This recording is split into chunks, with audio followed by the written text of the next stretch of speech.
Alrighty, looks like I am live. Alright. Hey guys, how's it going?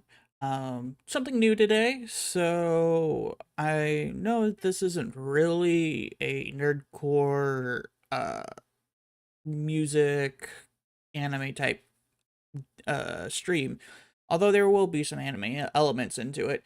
This is just me chilling out. I've got a D&D session that I am dungeon mastering today. This is going to be our 15th session. We've been playing for well over a year now, about a year and a half. And so I'm just chilling. I'm going to be making I might be making some maps. Um Overall, this is just going to be me. I'm going to be test running some things because it came across my mind at one point to maybe make another YouTube channel that's centered around Dungeons and Dragons since I really love D&D a lot. So I kind of am making this kind of like a test run. We'll see how it goes. Yeah. So, this session, currently called it Siege of the Demon City. That's a temporary holder for now. The Basically what the players are doing. Well, let me introduce you to a couple of the players. So, let me pull up D&D Beyond real quick.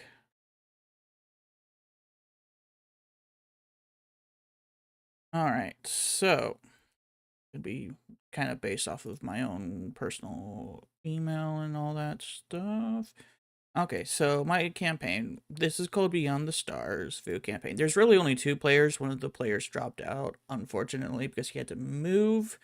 Um, but this one I call Beyond the Stars. And it's for kind of narrative reasons.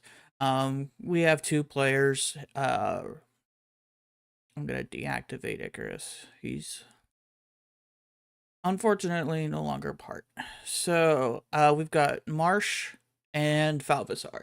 Now, Marsh just recently learned that his real name is Marshall Sky. There was some amnesia stuff. I'm not going to go too much into it. And then Falvazar is, it says Tiefling. That's just kind of the class we based it off of, but really he is a rat.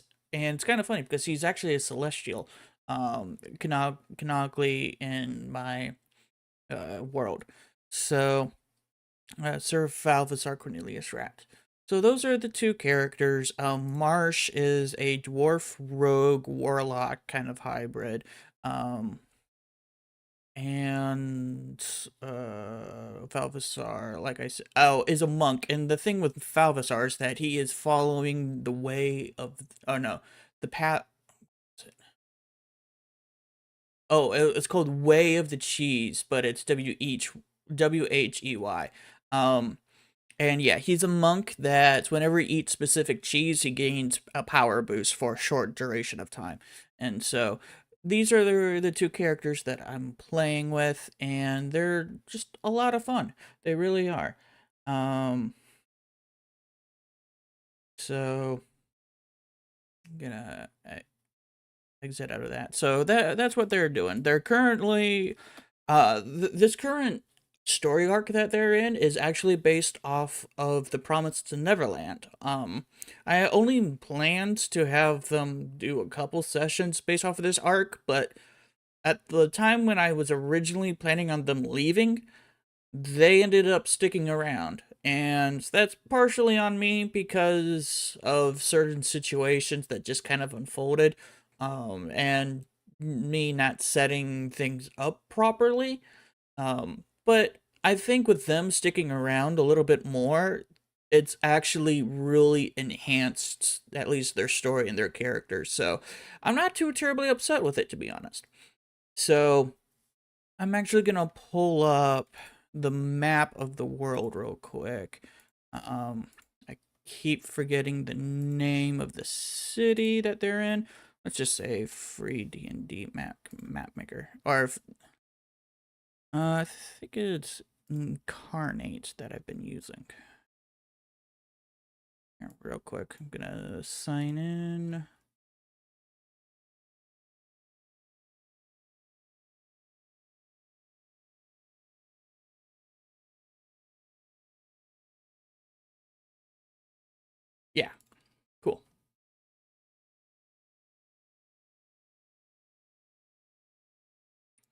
So I'm loading up the kind of world-ish map. This isn't like technically the entire world map. This is literally just the island that they're on. So I kind of condensed all of the Promised Neverland into one singular island that I called Skull Island. And this is what it looks like right now. I am planning on changing this a little bit. So basically this is the capital city that they're planning to siege. And this is actually what happens in the manga, was that they go and try and take out the Demon Queen. Well, I think how I have the current battle map set up, and I'll also show you the battle map that I made for this real quick. It incorporates some ocean, some little water there. So I kind of want to move the city down, and I probably will. Let me pull up my drive. Okay, so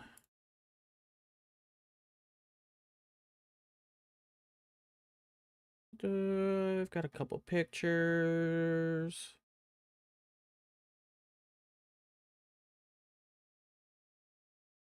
Um,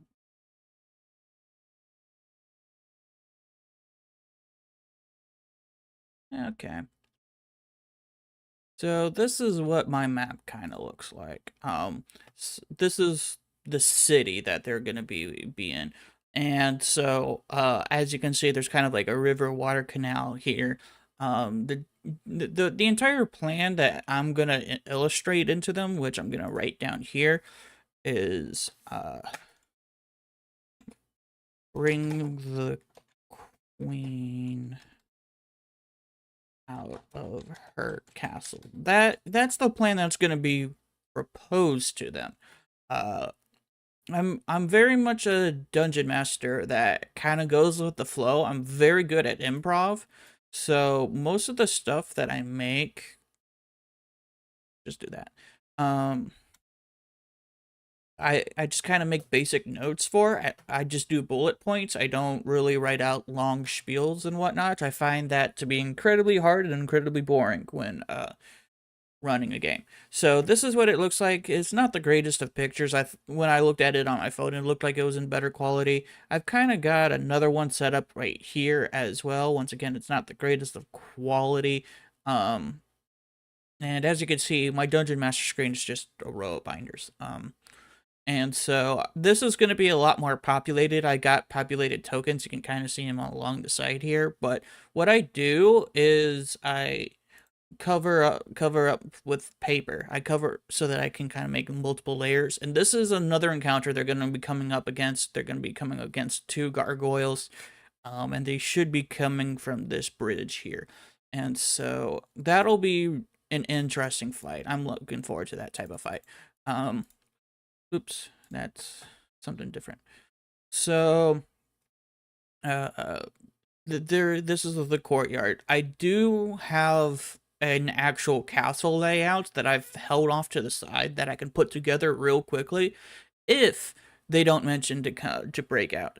And so the plan is, if you see right here with the little triangles there, that's tough or difficult terrain.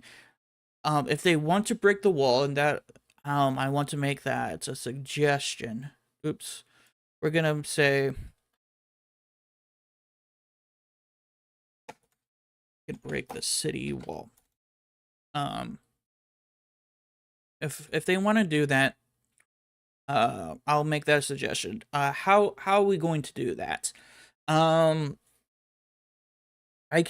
offer like a suggestion, I think. The entire plan is to, like I said, let them come up with it. I got an option for if they decide to just kind of break it down. I'll be like, a suggestion by Will. So there are, if you know the Promised Neverland, there are kind of three core characters. There's Norman, Ray, and Rivia. Out of those three, the only one that actually kept their name is Ray. In this game, Norman is actually named Will, and he's going to be a vampire. It's going to be fun. And Emma is is actually named Rivia, who is Falvazar's little sister.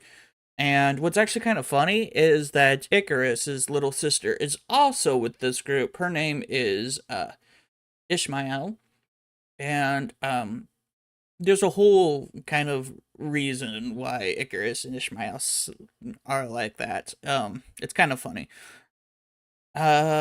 So that's where they're at right now. So why don't I do a start a session bullet point, because that's where they're at. So start a session. Where we left off, literally the last one, is they tied up Petri Minerva, which is kind of a conglomeration of a character in the manga. That might actually be his name. I know, I think it was like Ratri something, I don't remember. But it's basically the guy that's in charge of the humans in the Promised Neverland. And they've pretty much stripped him and tied him up. And so he's kind of bashing his head against the ground, going mad. And Falvazar also learns that his sister is also made a deal with a so-called god, and so he's kind of sitting there like banging his head. And so we ended it with Falazar banging his head against the ground next to a tied up dude who's also banging his head against the ground. And that was just kind of like a funny cliffhanger that I was like, all right. Just imagining the camera zooming out as both of these guys are writhing in different types of agony on the ground. It was so funny. And so I'm gonna start with we got Falvazar freaking out. So that's what's going on right now. They are at what I called the Seven Walls, which is a reference to the manga. It's an ancient temple to communicate with Verdadia, which I kind of combined the Spanish words verdad and dio to make Verdadia, true god, but it's feminine. It's like a female god. And so Will currently, I'm going to make note, Will went to Goldie Pond to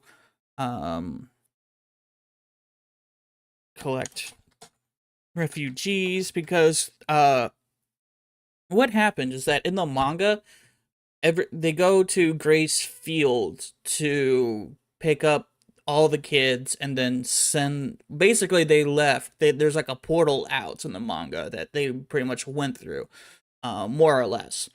And here in the game, before they could make it out of the portal, they didn't make it that far. They got attacked by Petri Minerva, and he turned out to be a little too strong for them. And Falvazar accidentally stepped on some lava, so he's kind of feeling a little bit of pain.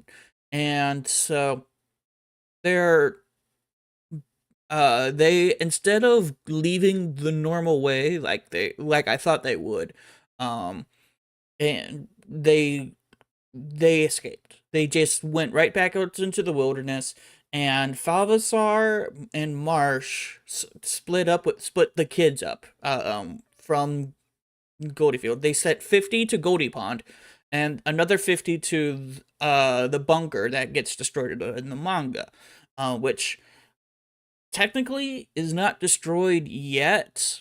I'm on the fence if I want to destroy it or not.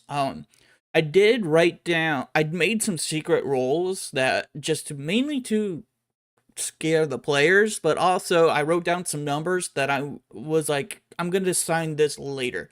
And so I don't exactly remember what the numbers are. I'm going to have to look at my paper notes.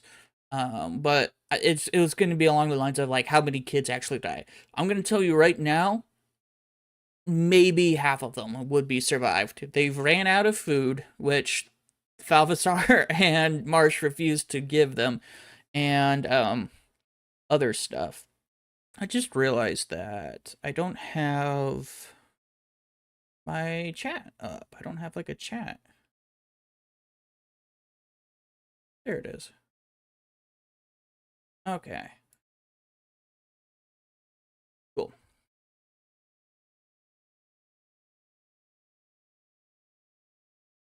Cool. That worked. I figured nobody would have chatted by now, but completely forgot to have that set up. So yeah, that's what's going on right now. Now here's the thing with Will that I've got kind of a different take. Like I said, this is based loosely off of the Promised Neverland. This entire arc is supposed to be pretty much self-contained. Um and there's going to be lots of tweaks. For example, Will, like I said, is like a vampire spawn. I wouldn't call spawn. He's just a young vampire. He's searching for his sister. Found his sister Gillian, who in the story is just one of the Goldie Pond refugees who's super badass. I really loved her character, and so I really wanted to do more with her in this game. Gillian is also a vampire, and she ran away from home. So her whole backstory is that she ran away from home because her dad, which turned her into a vampire, was like super abusive and whatnot. So she ran away, got caught up with all these kids who got kidnapped and sent to Goldie Pond. Will was ordered by their dad to go and retrieve Gillian and find her. So he left and ended up being in the same group that Rivia was in that got kidnapped and sent to Goldie Pond. Now in the manga, the kids were like they grew up, they were born and raised in Gracefield and all that stuff. I made it more like a slave trade, unfortunately. And the entire purpose of that was to introduce a god that was kind of manipulating things behind the scenes. And so uh that's what happens with Will. Like I said, this is session 15, so I don't expect anybody to really get what I'm talking about. Um so Will he found his sister Gillian. So that was the actually funny thing. They sent Will to Goldie Pond. I was gonna spend this entire arc keeping them separate, and then they literally sent him there. And so that idea just went right out the window. That whole like, oh, yeah. So what now then? Since what will make it so special? What's keeping him tied? I'm gonna actually write that down. What or he's going to try and take her with him. I'm gonna say she makes a deal with him to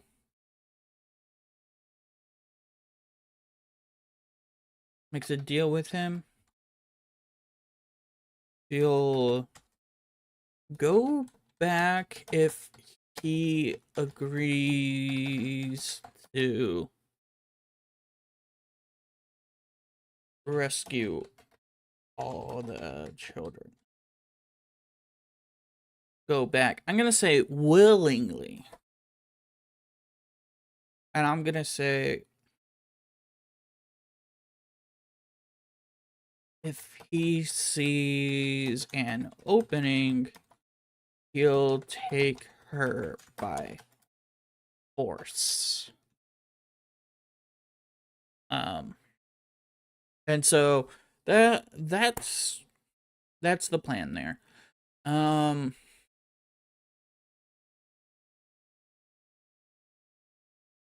So yeah, thinking. I've kind of hinted that Will's a vampire, but without really doing it.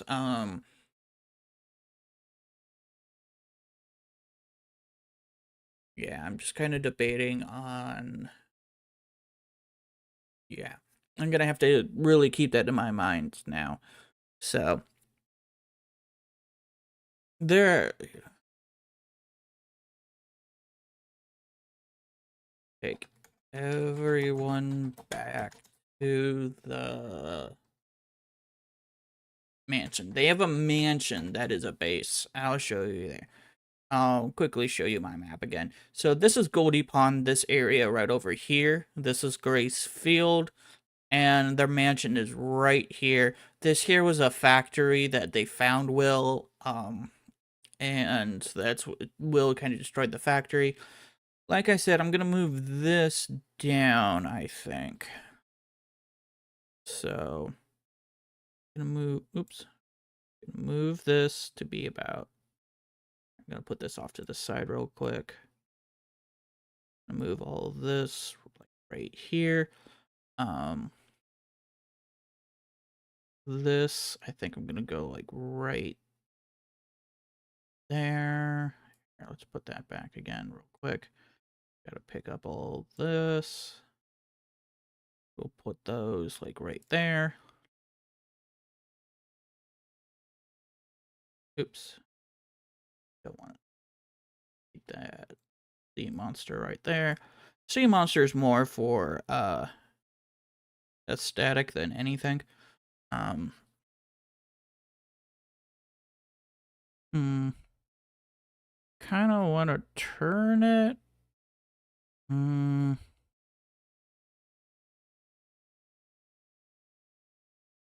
Okay.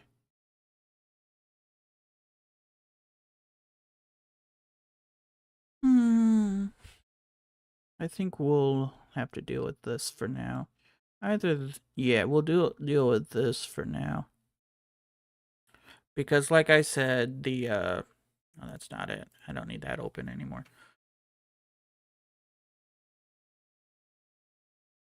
This is the layout that I have. So I want this area here to be like that area. Here, I can do that. Okay. So what I need to do, I do want to make a swampy region, which I can probably do right there, to be honest. So I'm gonna take this brush too, and like I said, this is called Incarnate, which is a really nice. I don't want to use that. It's a really nice system. Let me make sure that I'm in the background. Let me. Yeah, we'll do something like that. Um. Hmm. Just gonna add a little. No, I just don't like all that. Just undo all that. Um. Hmm.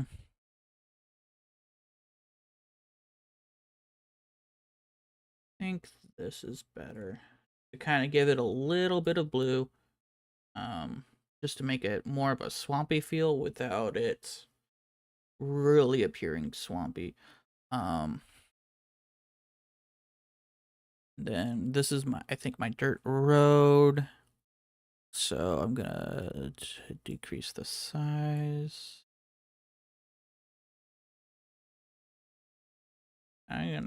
I'm gonna go, I think I'm gonna make it smaller. We'll make it 16. Yeah, we're gonna go like that. I've got this little thing here. I think I'm gonna make this town there. Yeah. Yeah, that looks fine.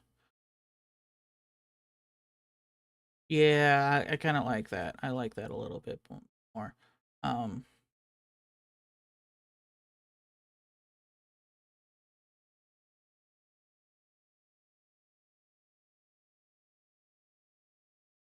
pick up the mountain again. Back here, put it in the foreground. Pick these trees, and I might just kind of plonk them here. As you can see, this is kind of scuffed. Just a little bit, but it's not too bad.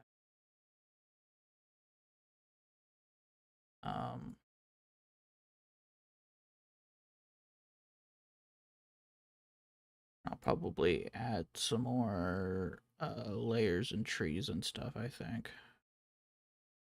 I might do there. Oops, Control Z. Didn't want to take the city, I just want trees.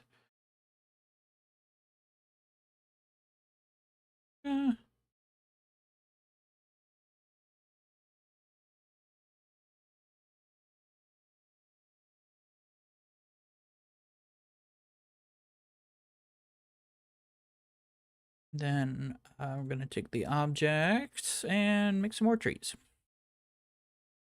See, just kind of wave it around. I really like this website. It's really nice. You could do all of this for free. And so this little shipyard area right there, that is a airship that they're going to try to pick up. They arrived on this island by airship. And so they kind of have this mentality that it'll be back because the airship was kind of delivering supplies on a schedule, and it's not going to be back at all. Kind of the funny part. It will never return. Eek. We'll do something like that, I think.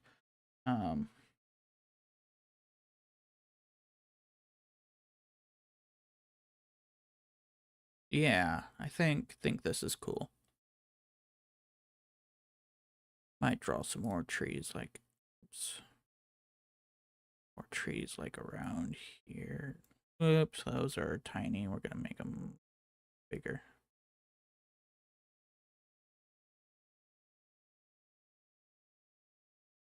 Nope.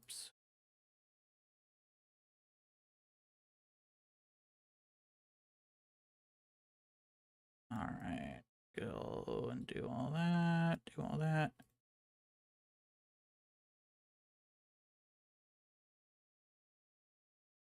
Cool, cool, cool. Cool. I'll pick up some of these, probably move them. And so, yeah, this is pretty much all that it takes to make maps and stuff. I definitely recommend making maps that are, you know, from these free websites. They're really, really nice. I've got another little town here. In fact, what I might do is just, actually, I think that's like fort. We'll put it like right there. I'm gonna have like the bunker right around there. That this is gonna be the other encounter that they're gonna come through. So the mansion's here. The city's down here. And so, yeah, what I'm going to do now, save it. I'm gonna save it. And I'm gonna keep it like this, I think. And so that is all. And it kind of gives the impression that there's more to this island that they can actually go and explore if they want to go and explore more of this island.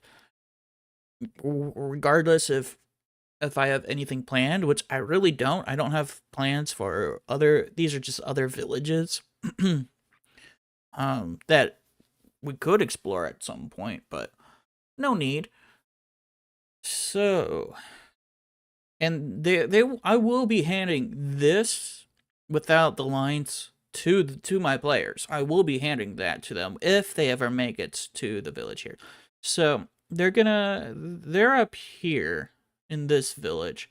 Will is over here in this. He's gonna go pick up the kids in the bunker, which are right around there, and then they're all gonna head to the mansion, which is right here. Yeah. Okay, so that's cool. We're gonna move on. So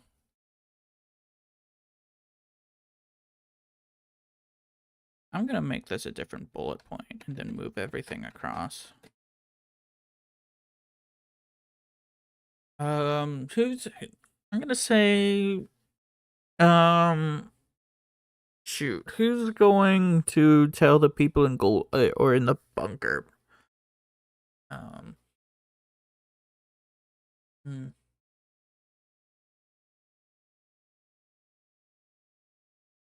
Who's gonna tell the people in the bunker? So currently, like I said, the bunker was in the middle. Will and Gillian are probably gonna stick with most of the refugees. They may send Nark to the bunker. Prince Nark is an NPC that I made that's been there since session 1 or session 0. And he's been the mysterious figure, I suppose. He's been uh the guy to kind of fill in some gaps, give a little bit of more firepower. He's a nice, cool old paladin, and so I'm gonna say, um,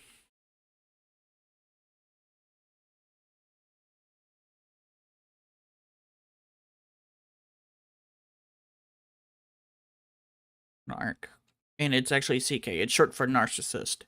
Um, we'll go to the bunker and retrieve everyone. All right, so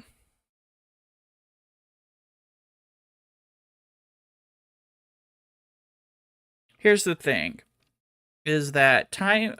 I've been really struggling with time on this. So let's take a good look at our map again. It took the players like 2.5 days, 3 days to go here.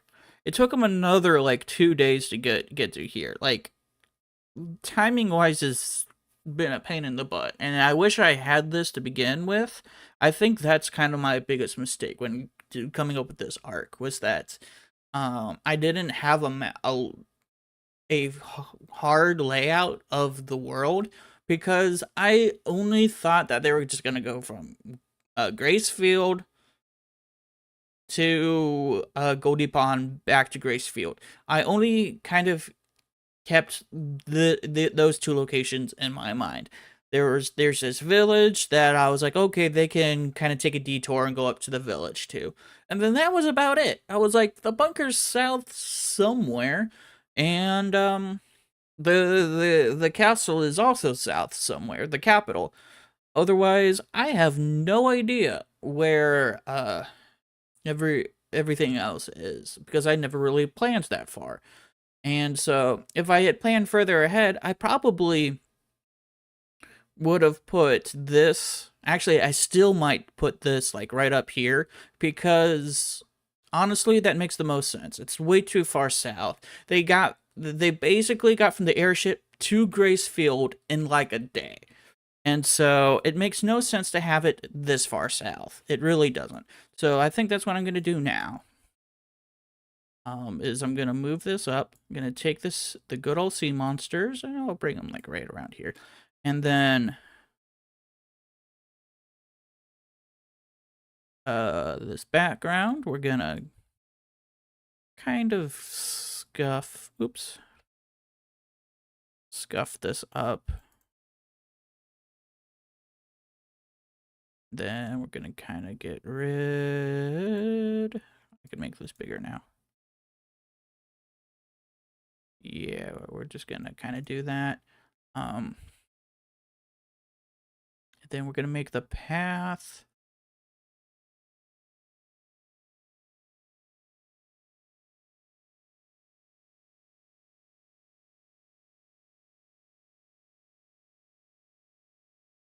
right up there.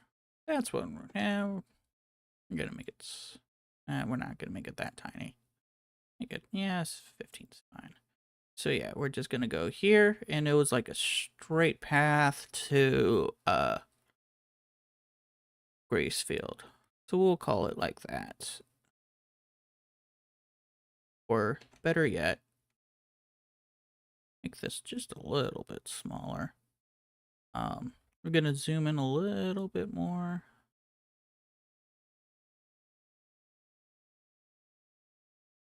There's like a way to move up and down, but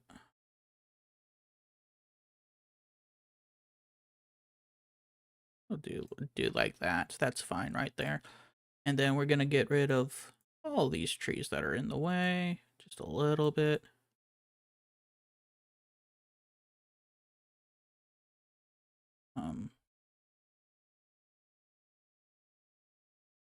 Just so that it can give the impression that there is an actual road there.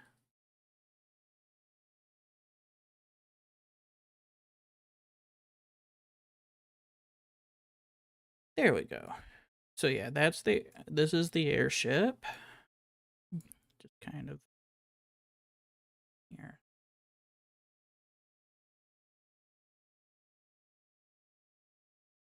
I'm gonna really zoom in here. Kind of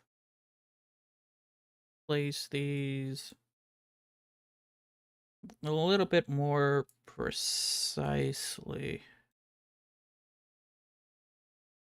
Like here, because the entire point is that they kind of just show up at Gracefield. It's just kind of like magical. Oh yeah, they took a carriage to Gracefield the first time, so do something like that. I think I'll bring this over a little bit more. That over a little bit more.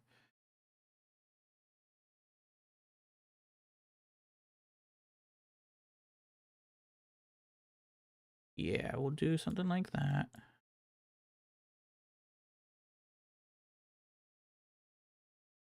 Yeah, we'll go there.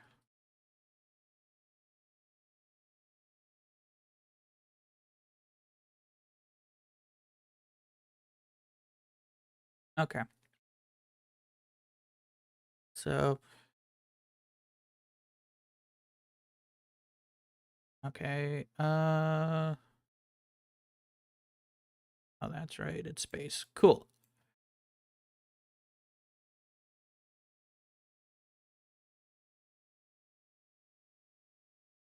Okay. Yeah. And really that's kind of all that there is to this. I might make like a little thing there maybe. Let me see. Is there any there's really nothing that I care about here. We've already got a couple cities. I might put like a bunker there, but nah, we'll just kind of keep the trees and just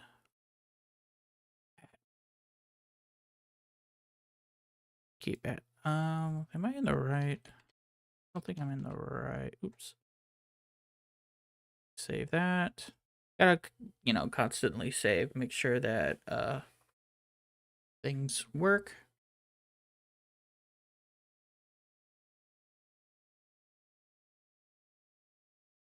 I think all I'm just gonna do is I'm gonna copy, paste,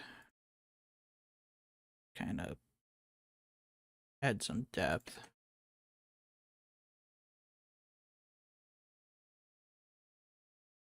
Get some more layers and stuff. There we go. Yep. This is Skull Island. Alright. So back, save it one more time, and then back to this. So he'll go to the bunker and retrieve everyone.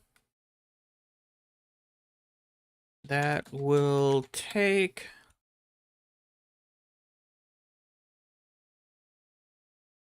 I kind of said it was like a 2-day journey to the bunker, so I'm saying the bunker is like right around here. If Floaty Pond's here, I can see that being like 2 days.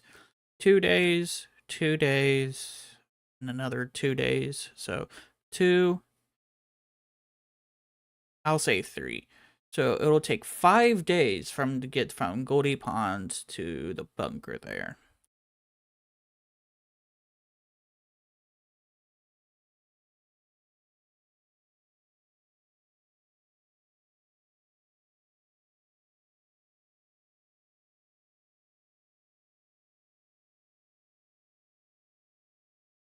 Okay, it'll take him 5 days to arrive at the mansion. I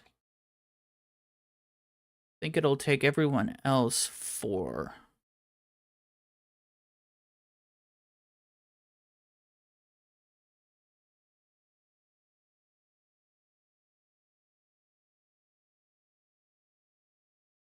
Yeah.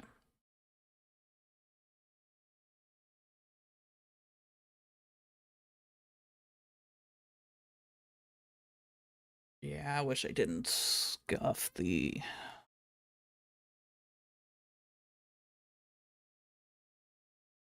math on this one as much. What I might do, take the brush tool, just kind of paint another path here. Yeah, that's what I'll do.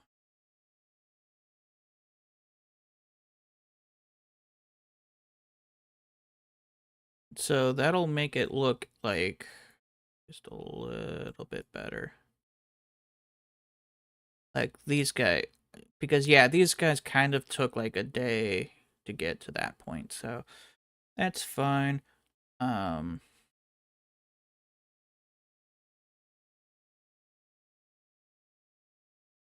That just kind of, actually I kind of like how thick that is. I think I'm just gonna add more. Never have too many trees apparently. Just all trees all the time.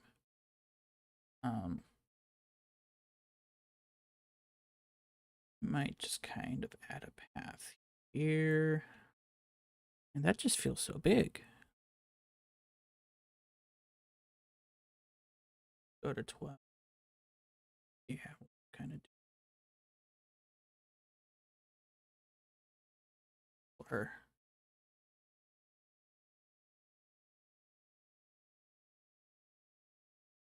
I'm gonna kind of give this a bit of a brown. Then kind of go here. Then this will go here. I'll give this, oops, this kind of a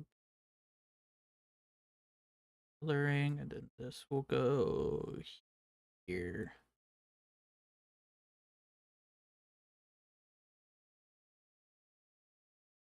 Yeah, we'll go with that. Again, say it. And so, and this is just kind of the point of, or the issues with map making is just the constant going back and forth. Um, oh, not what I wanted. So I think I'm gonna take this, just throw it out there real quick.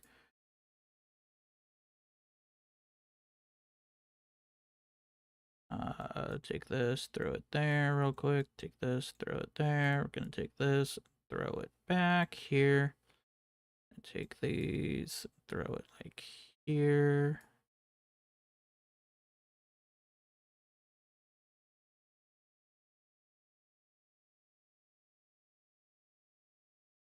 Oh, I didn't even realize I had like a human settlement there. Move that.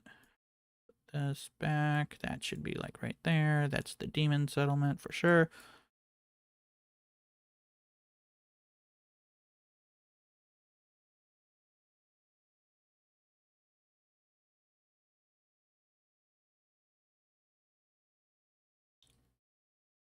Go there.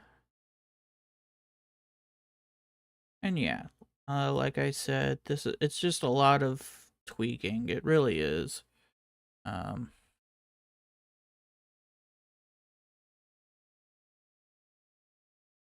it's always just kind of a battle to make things look kind of clean and cool. And you know, unfortunately, I'm not very much of an artsy guy. This is pretty much as artistic as I can get. But I think it's kind of cool.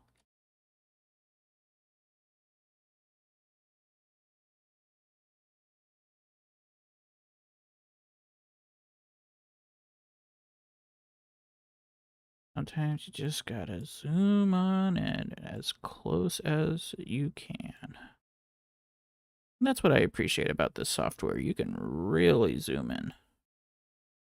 Get some of the the finer details. I like that. What am I gonna do with this?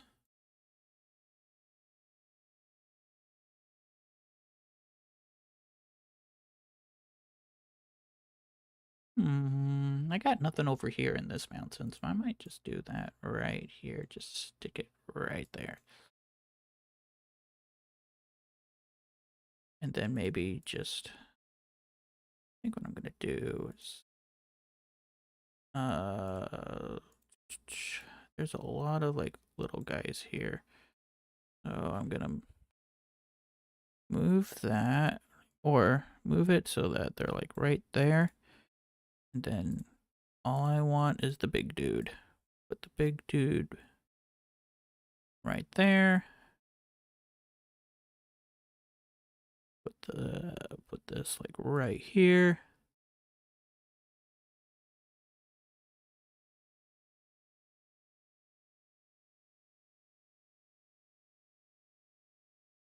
Once again, move that. Grab the big dude, put him back.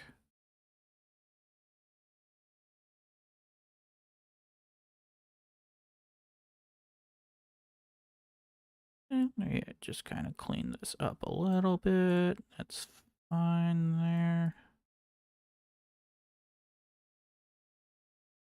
Clean that up a little bit. Sure, we'll go there. Grab all that. Oops. I think that's a little too much.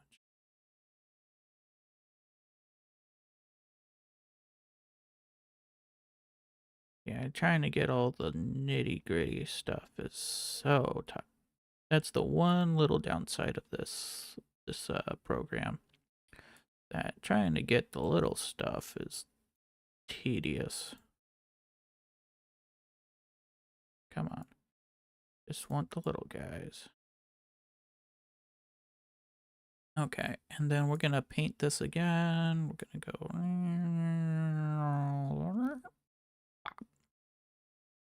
And we'll clean that up, put that there. We'll add that. Okay.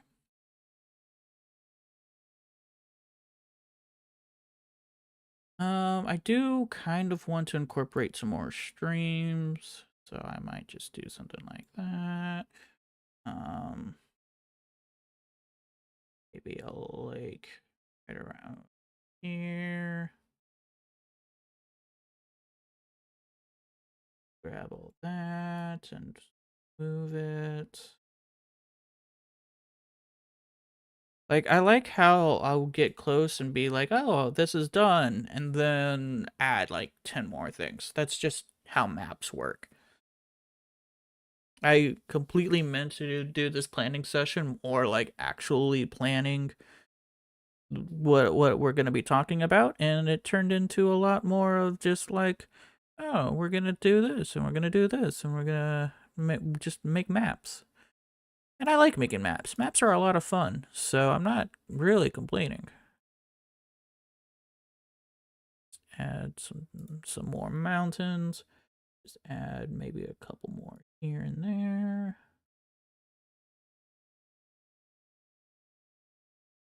maybe add more like a mountain range here. Of like some there. Kind of like the idea of having these guys like just kind of shadowing.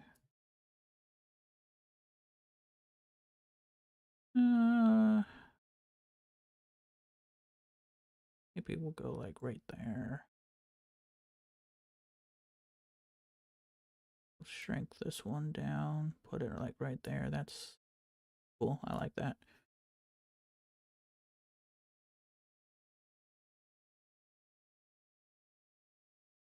Kind of like the idea of like the further south they go, the more mountainous it is. Okay. Once again, save it.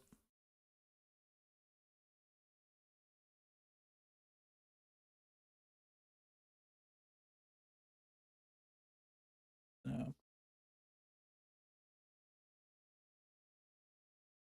Okay. So what is next? Go back to this. So I kind of figured out the amount of days. And so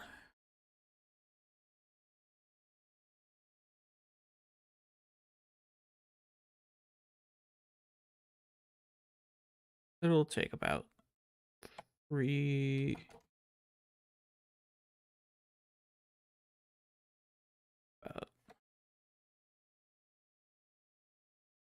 to 4 days to get to the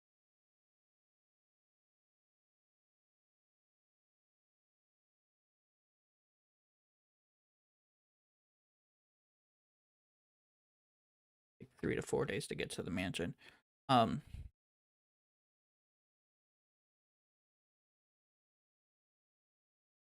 It is evening at this point. It'll take 3 to 4 days to get to the mansion. And I'm just calling it the mansion. It's like Will's base. Okay.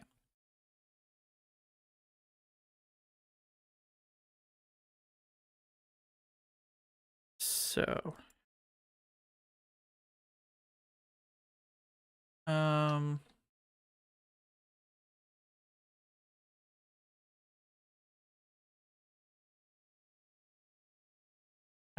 when I do these type of things, I kind of like to spice up the random encounters a little bit. So I'm gonna just type in random encounters. And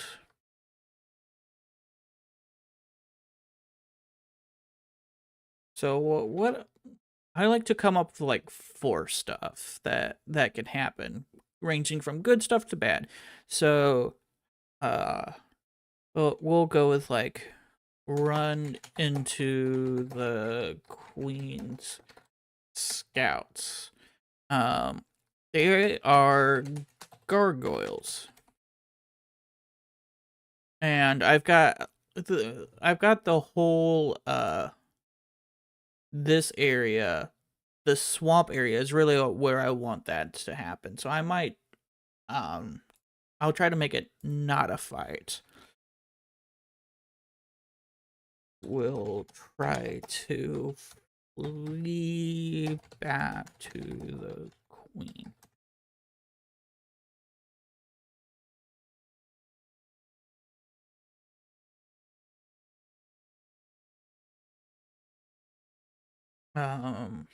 Let's see now.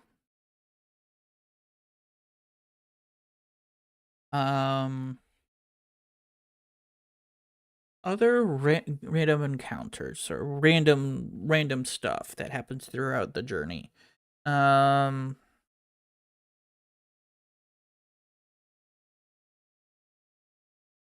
Like, what is going on within this world?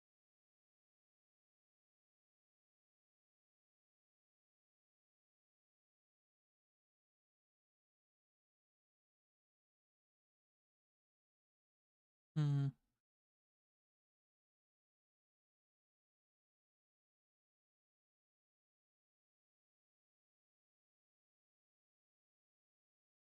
I'm just kind of thinking. Sorry.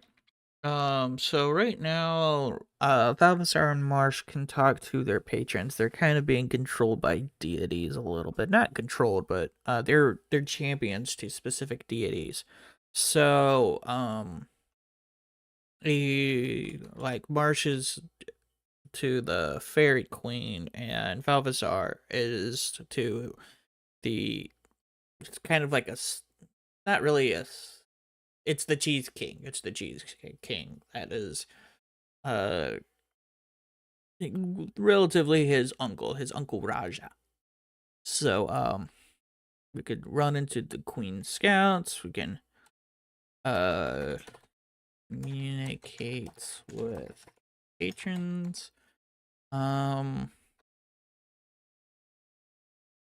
I.e. Raja or Tanya.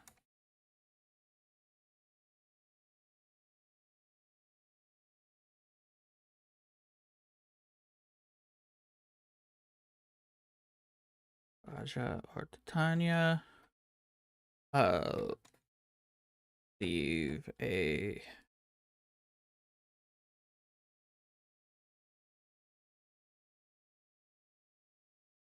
distress, maybe?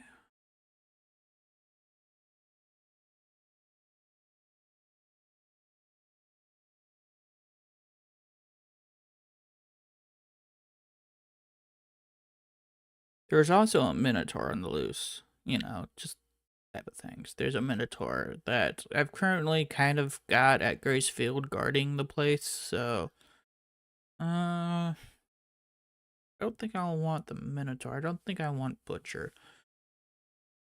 These random encounters always suck. And I might just not do that. I want to create more scenarios for them to keep an eye out for.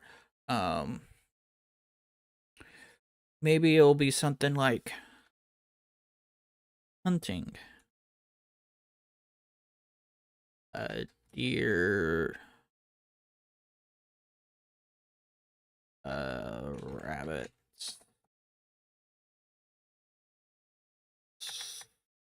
Squirrels. Maybe that's what we'll do. We'll do something like that.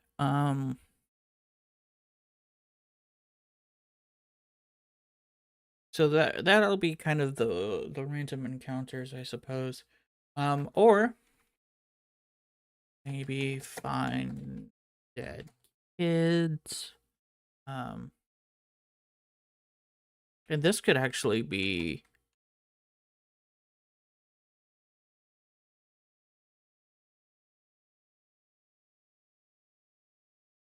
by wild animals killed by demons. Killed by a vampire.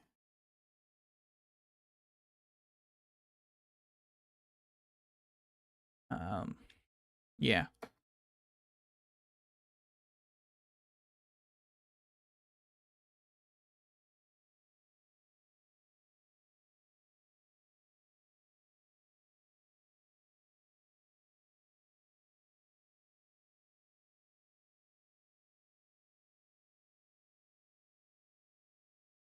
I could also do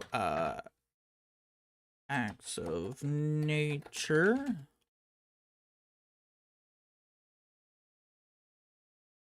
Like a gale storm.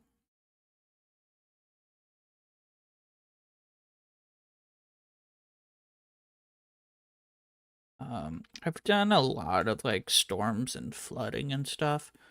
So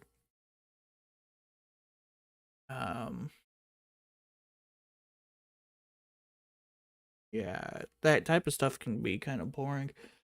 What else?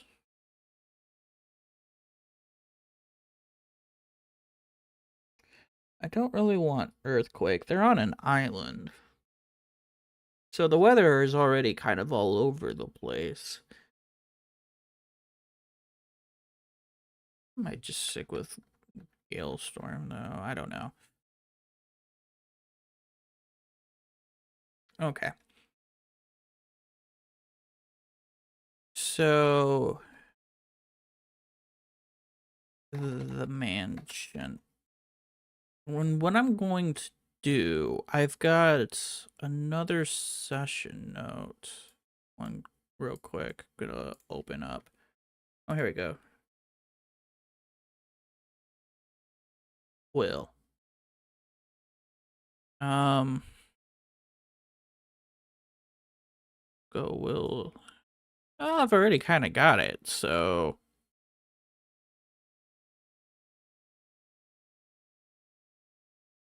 just kind of, well,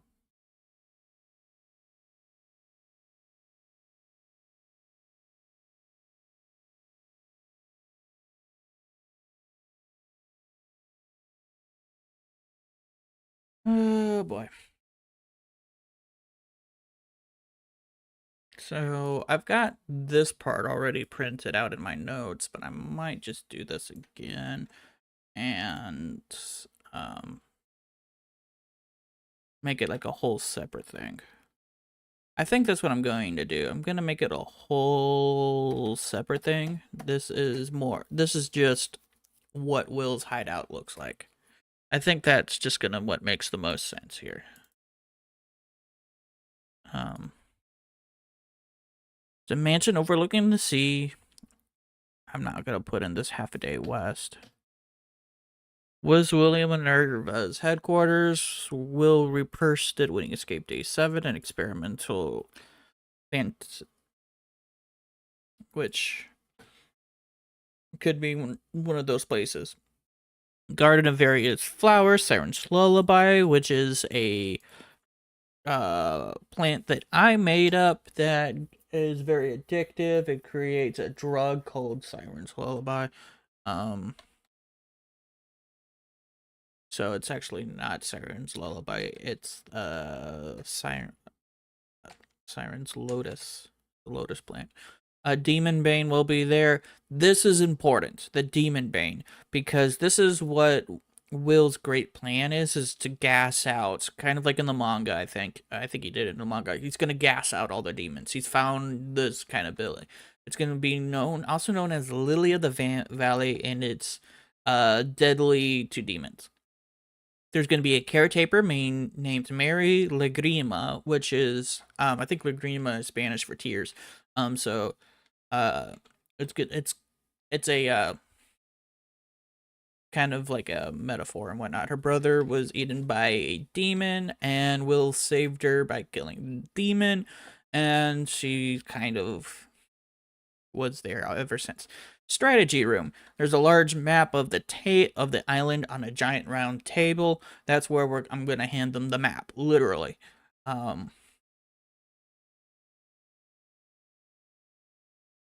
Our cabinets of supplies full of various weapons. Magical. We'll just say none of them are magical. And what else would be in a war room that would be? I would say there's a potions. There'll be a potions cabinet. They really do need potions. So I'm gonna say 6 potions of, and 2, I think there's like supreme healing. What are the various potions of healing? 1 second. I think there's like a supreme healing. Dungeons and Dragons potions of healing. What are they? 4d4 plus 4. We'll probably go with like 2 greater healing.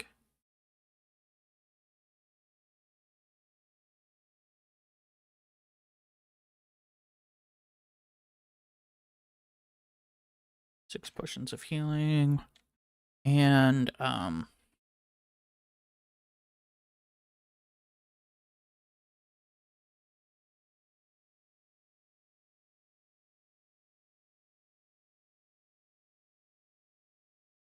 antidote. Tears. Poison.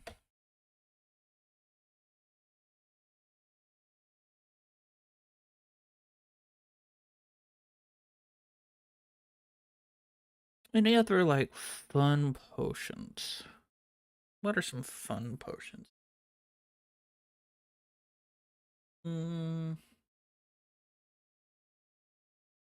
gonna say there is one potion of invisibility.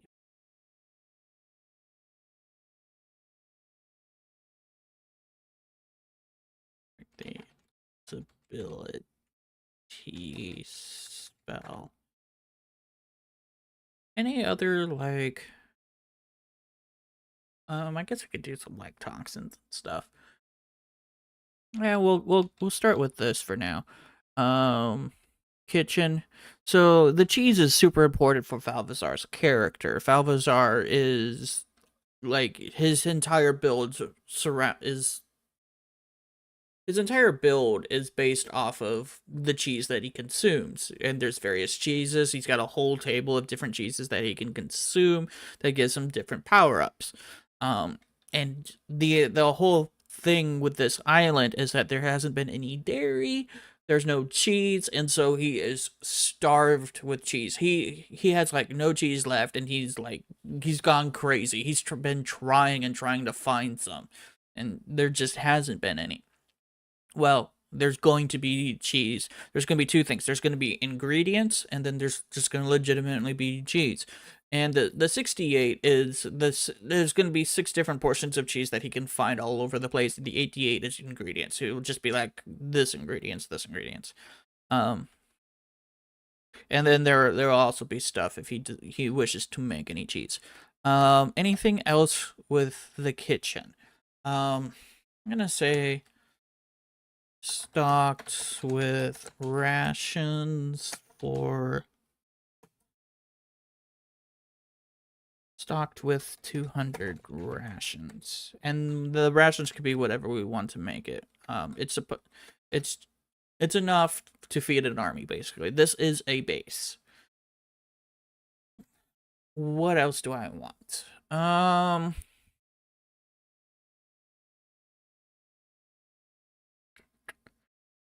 Thinking maybe some recipe books.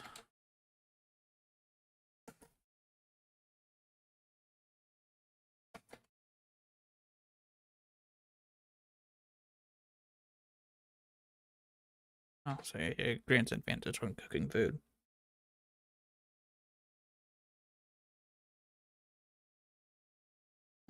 Survival checked. Yeah, I think that's fine. What else? What will there be? Dormitories, of course. Courtyard. I mean, that's kind of all that's important with this place, to be honest. With just the strategy room, the kitchen. I'm gonna say there is also a desk for Will. He'll have his own desk.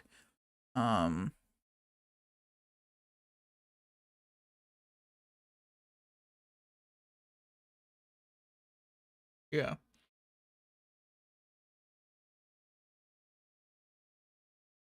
So there's that. I think this is good. I want to make another one of these kind of like just solo pages for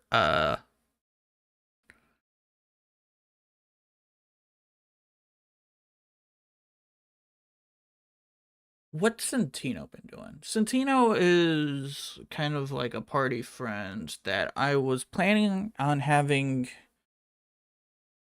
kind of stealthily be around, and he's just kind of observing everything, and he's a kender, which means he likes to get into trouble pretty much.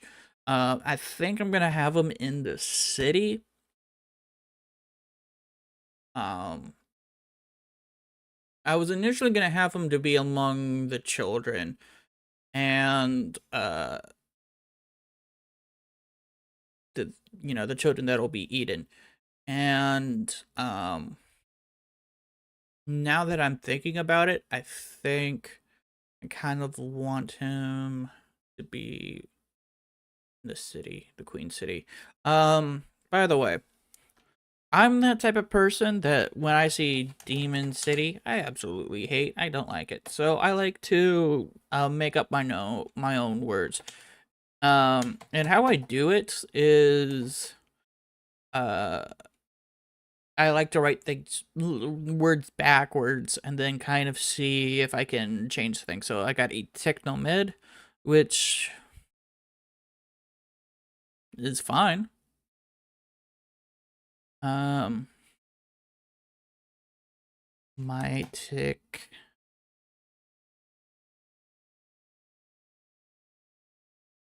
Noed.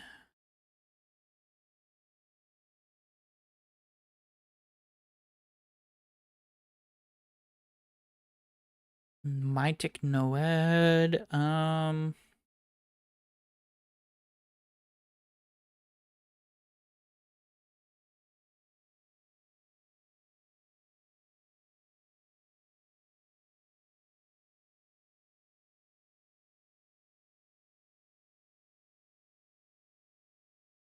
I don't know what else. I'm kind of thinking Etic Nomad or My Tick Noed. Etic, kind of like Etic Nomad.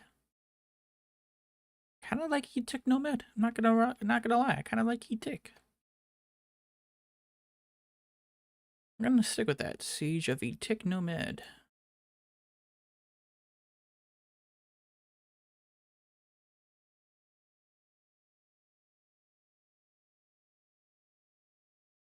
Nomad.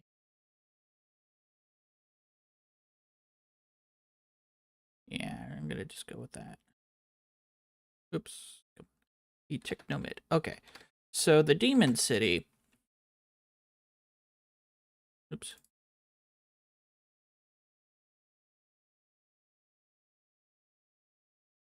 Um, it's why am I pulled it? Enclosed by a wall that and overlooks the sea. There is a bustling market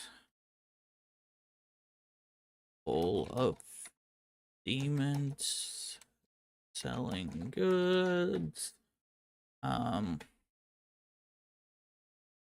It will look kinda meek because the economy is bad. Selling goods. Meek because the economy is bad.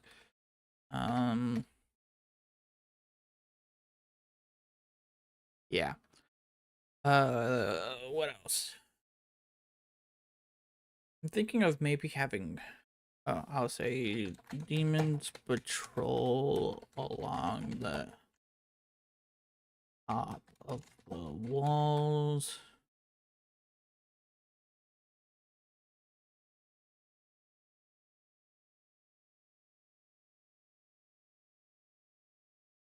Uh,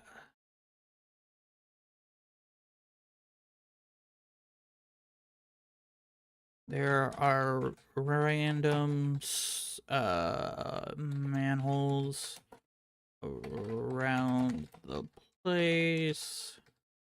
This is where the gas will come from.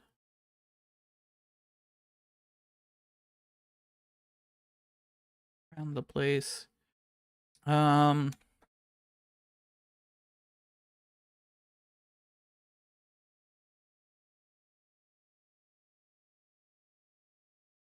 Investigation / perception check will spot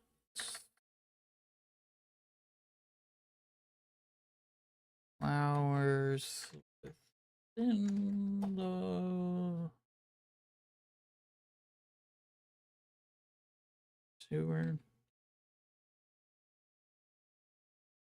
I'm gonna say DC. This is gonna be really hard. So DC 20, and they have to call for it. So they have to be like, I want to inspect it.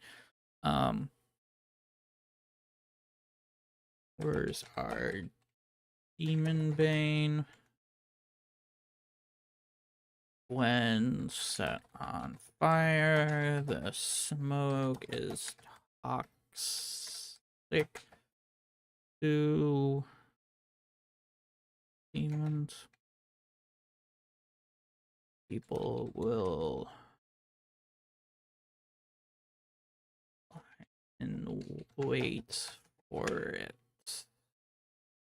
That's going to be a super hard DC that I don't think anyone can make, but it's going to be a DC 25 because we don't have any clerics or stuff or any of those characters to bust. I'll make it 23 to make those rolls actually meaningful.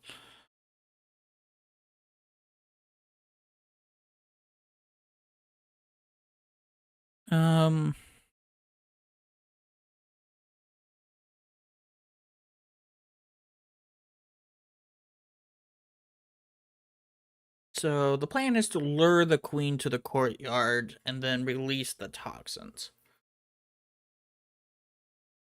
I will say there is a front gate manned by 2 demons.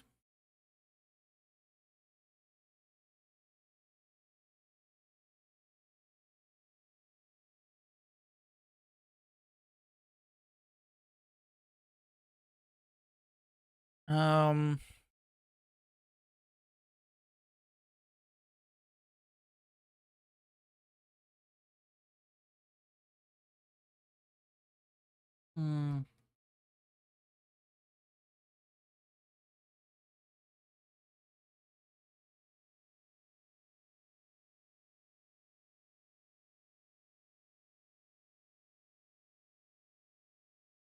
Is a sewer entrance where most it's used.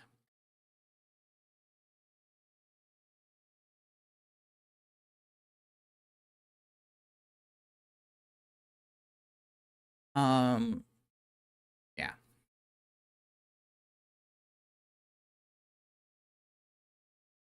Okay.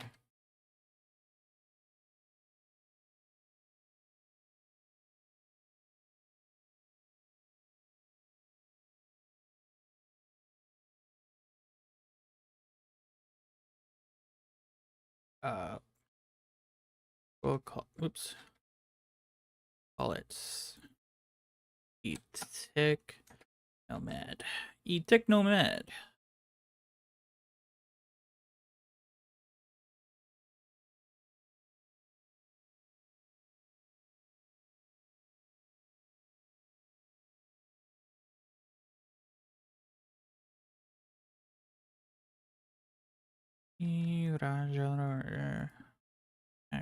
Okay, fine.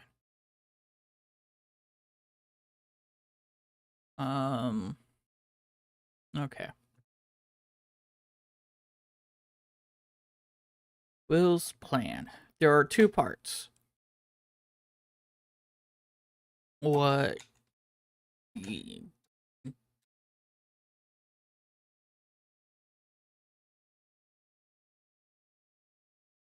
he keeps to himself. Will's plan. So what he wants. And this is what he's going to suggest, and I might have Ray jump in. Like I said, Ray from the Promised Neverland. So needs to lure the queen out to a courtyard. That way they can set up an ambush.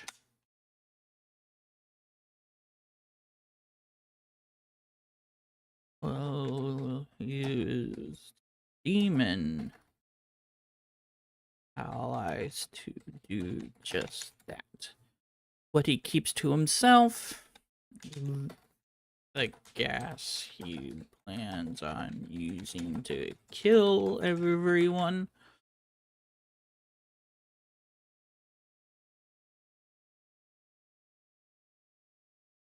That's mainly it. Is honestly the gas.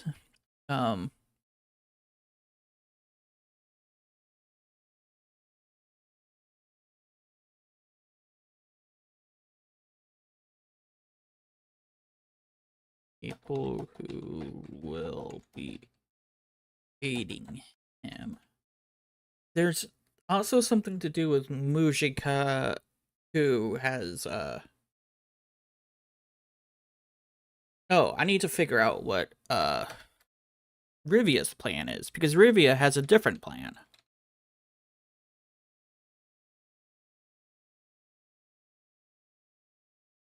So, Rivia's promise, because she made a promise to the god, and I kind of had it in my head, but I don't fully remember it. So I'm basing it kind of off of the Promised Neverland.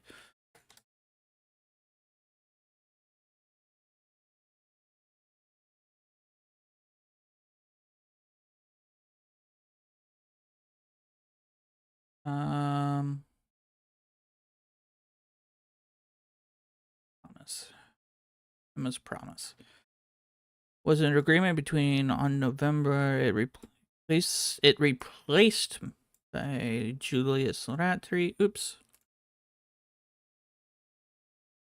According to the agreement, the farm system would be abolished and all orphans would be sent to the human world because the human meat was the most important. Demanded that give up the most important thing to her in exchange. Most important thing to Emma is her family, but per the agreement, must be.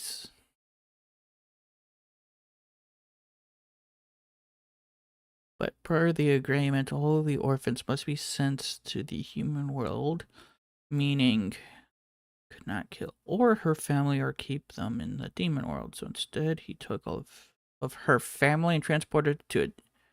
Okay, that's what happened. I always thought it was kind of weird. It was very weird. What her promise was. So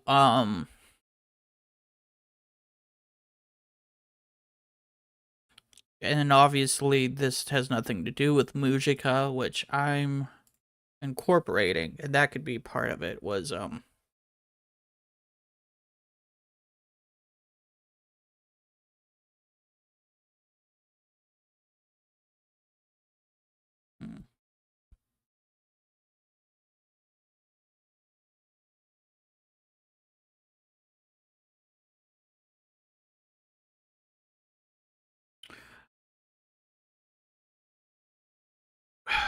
Okay, sorry, I'm trying to think. So incorporate Mujika. Oh, I think it was to have Mujika taking the role of the queen.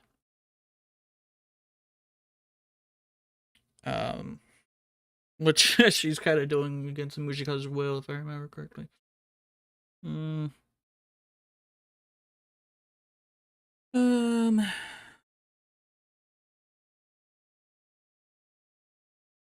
Uh.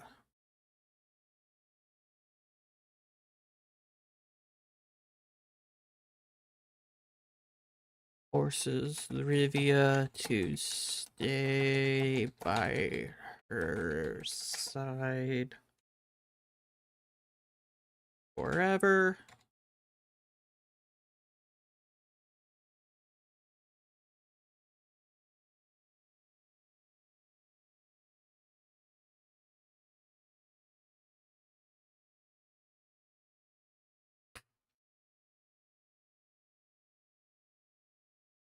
Hmm. Yeah, this is the part that, I wish I kind of fleshed out better before making it canon that Rivia made a promise. Because I literally thought that in the Promised Neverland it was some deal that they made with Mujika. And the fact that it's not.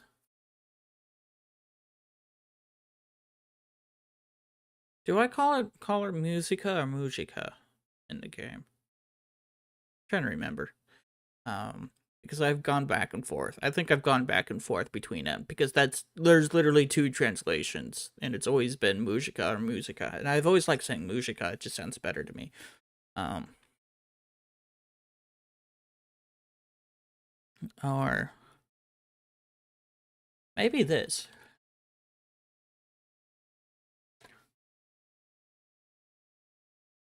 It's gonna bind.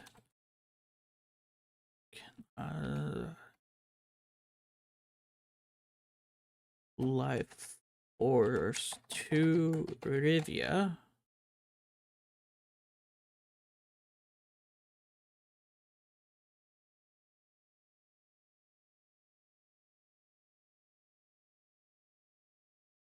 Or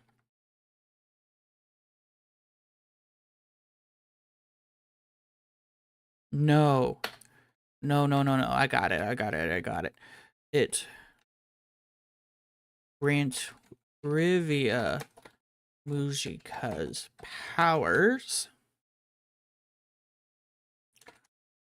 Forces Rivia to stay in the world. So I legitimately thought in the Promised Neverland, because they had this whole riddle that's like the promise cannot be broken, and or altered or changed. She just straight up replaced it, which I wasn't really thinking that was I in my mind replacing that promise is the same thing as just changing it. Um which now that I think about it isn't quite it. I did think making new one. I was just thinking this would just be a new one that is alongside of the other one. But she just straight up replaced it. But I like that.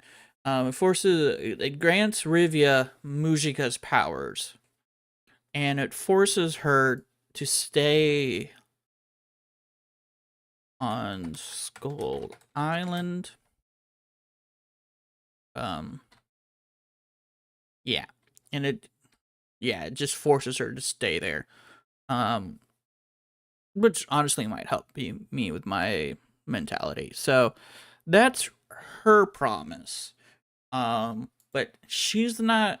What is she not gonna? She's not gonna tell him. Okay, she told everybody that it's gonna involve a ceremony with Mujika. Mujika is gonna make it better. She did not tell everyone that it's gonna force her, Rivia, to stay on the island, and that's the secret.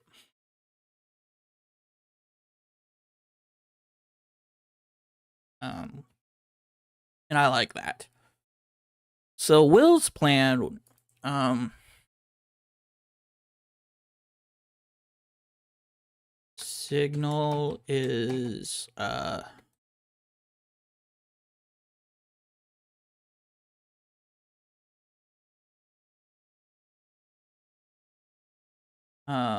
so needs to lure that way they can ambush her. Will use his demon allies to do that. Once the queen is not sustained, but submit, forced into submission. Start the ritual.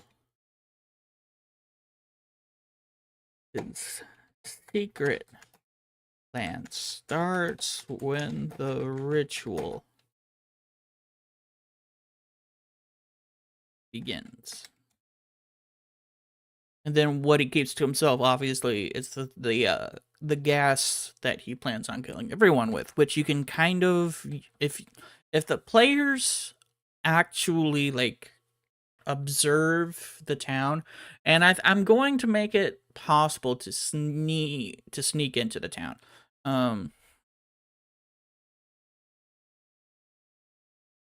So I'm gonna move this all the way down again.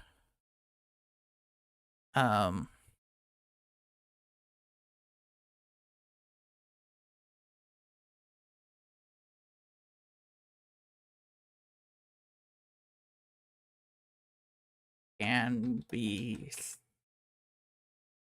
scaled at night. Let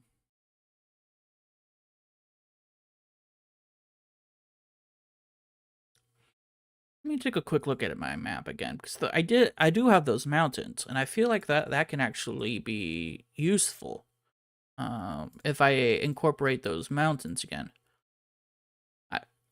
Yeah, I've got these mountains to the northeast. So I want to say that those are important, so we're gonna include that.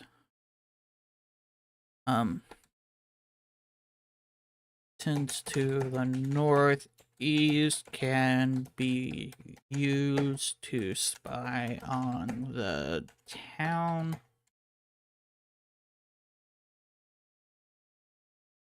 So Will's hideout. Once again, I'm gonna add 2.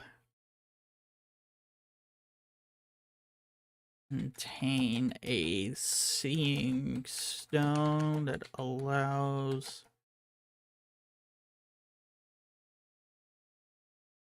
acts like a binoculars.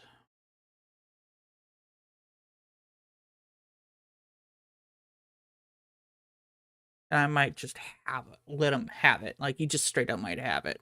And pulled it out. I do want the potion of invisibility. I want to give him the option of being able to sneak in. I think that is very important, to give him that option, being like, you can come in, or you can sneak your way in, because I think that's important. Oh, I know. I'm gonna say 10 vials of demon blood used to scare sense. Yeah, I think that's important. Let's see, now there's Falvazar, Marsh, Narc that I'm probably going to incorporate into this. Will and Gillian, even though they don't really need it, well, they might. So that's 5, and then I can give it to like the 5 other random NPCs, and that's fine. Oh, I'm gonna say 5.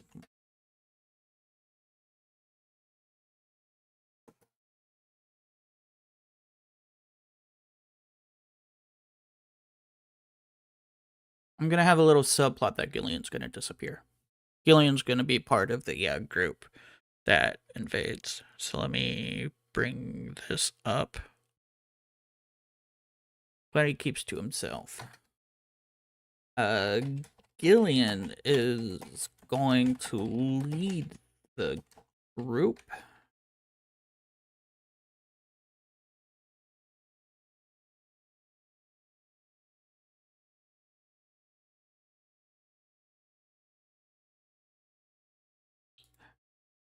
This is so important. I need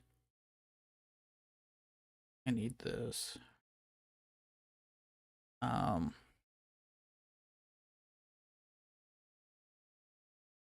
Yeah, Gillian is going to lead the group, and she is going to steal the 5 vials.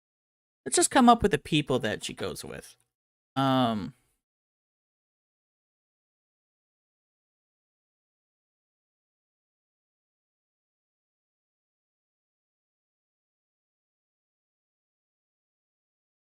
Let's say Gillian.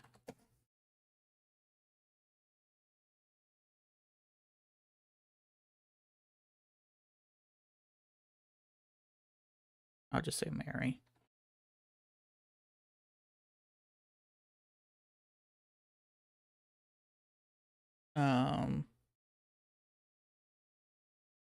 This is where using the source material will come in handy.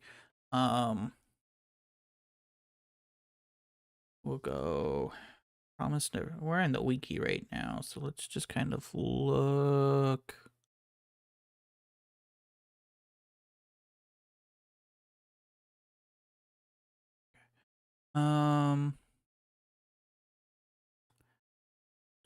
Do I want the demons?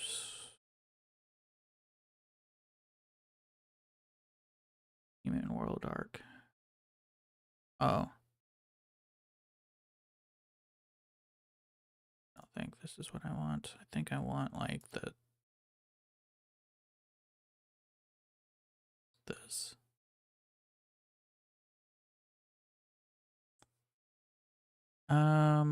Array. What the heck is all this?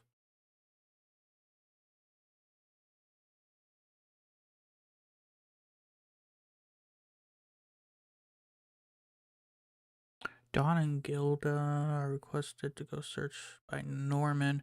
That was a fun part. I liked that.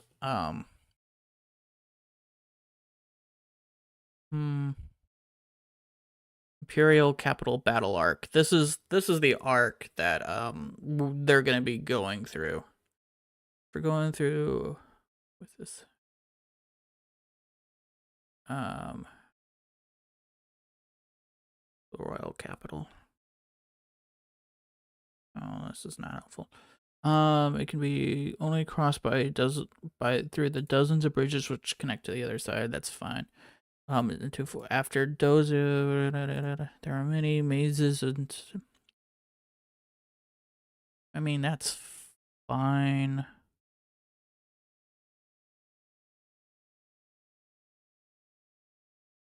Imperial Battle Arc. That's not helpful at all.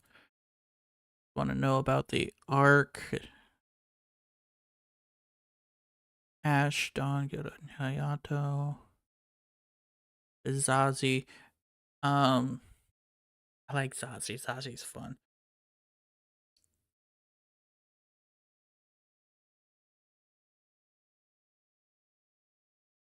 Zazie, I think it's gonna go with them. I think I'm gonna go Barbara and Sislo might be with yeah, I'm gonna make Barbara and Sislo go with Gillian. I like Zazie. I might make all 5 of them leave. No, well.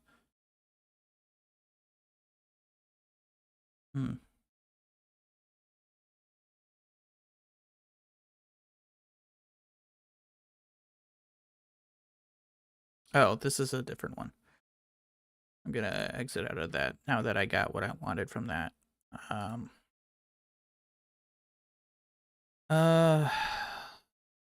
Who's gonna go with her? Mary. Let's go Sislo. Barbara.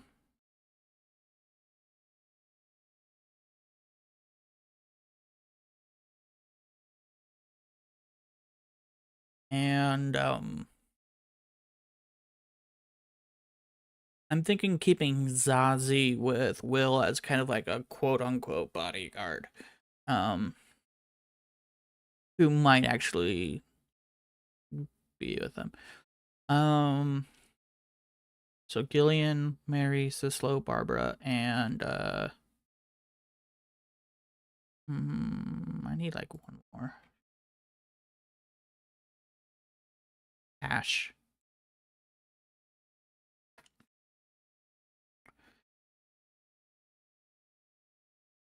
Okay, so these four people I need to introduce at some point.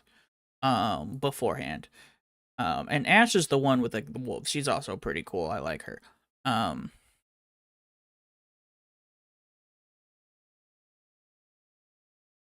Oh, I know. Searchers for Will. Ash with her wolf. I can introduce Ash,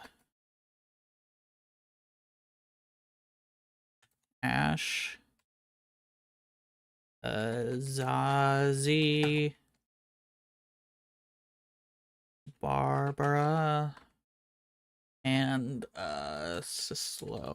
I think that would be a good way to introduce is if they get ambushed by these four.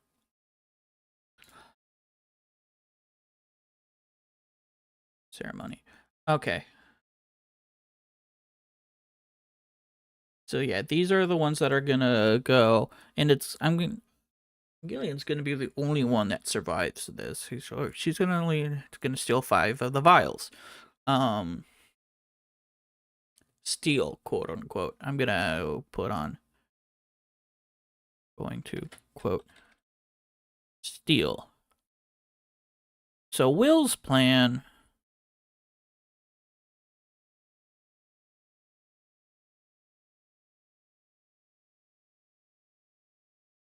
So it's gonna learn. This is what he wants. Now, I'm afraid. That I'm going so far into this that I'm not incorporating my players in at all. Like this is starting to become more of a novel, which would be super cool to write, but it's not really incorporating my players. So I think I don't know. Um, let me find Will's hideout again.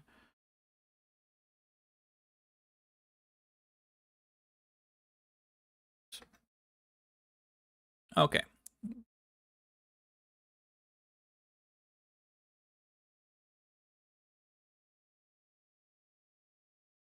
There'll be 5 files.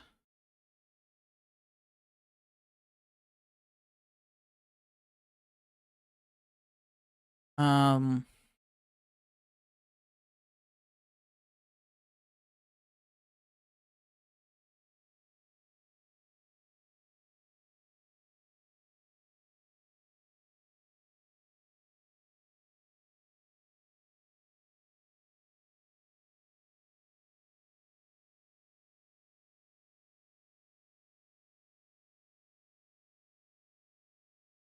they are provided by his posse.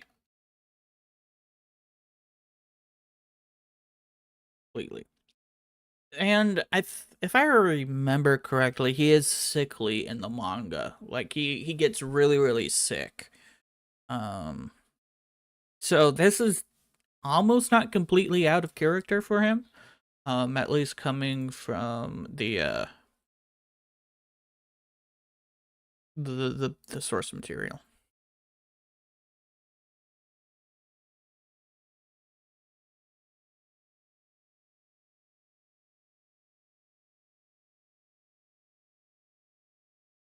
I will say I'm kind of liking how this is going. Um,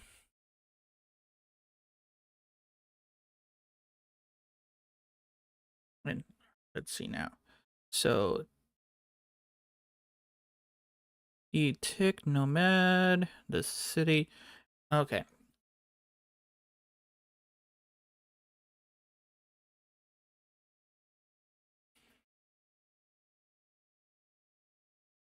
I like the I do actually like this, that they run into these guys at some point, because I do think that they will try to ambush players. DC,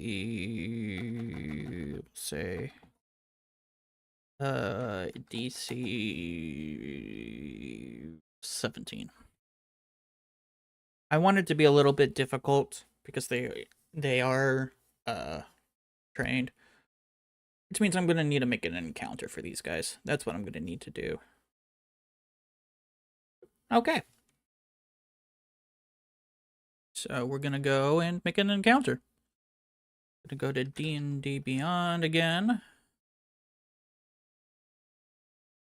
And I'm gonna create, I think I'm just gonna create 4 characters just straight up here.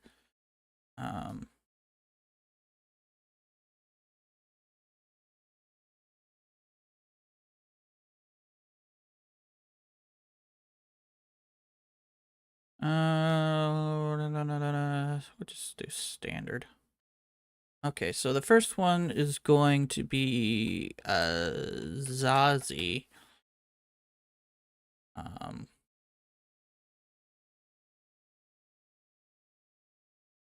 No prerequisites. It's gonna just be human. Well, wait. Actually, a good question. What did he look like after? Very tall, 5-year-old. Yeah, it's only in manga can it be.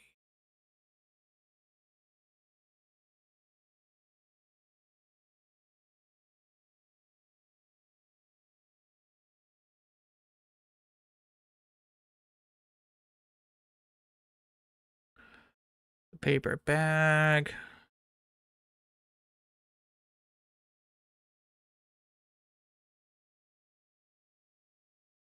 Failed to attack when she tried to slice. She sliced off his paper.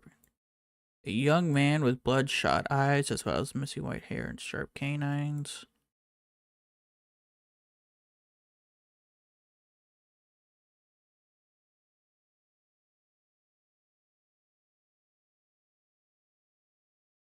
He is unable to speak. Okay. What I'm going to do, I'm literally gonna make a new one here. This is going to be it's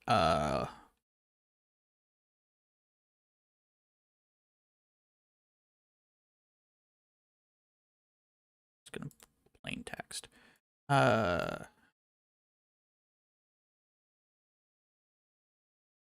This is gonna be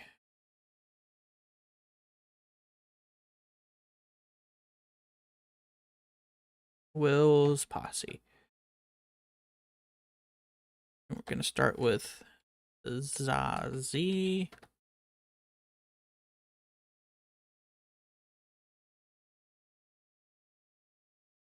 I'm not making him 5-year-old. I'm gonna say 15.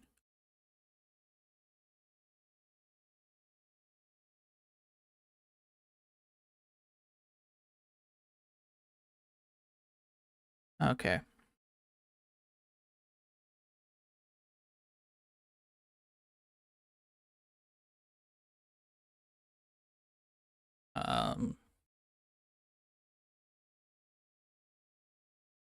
And yeah, that's all I kind of care about. We'll do Barbara Sislo. So Sislo, I don't care about history. We're just gonna go Sislo. So again, we're gonna go like that.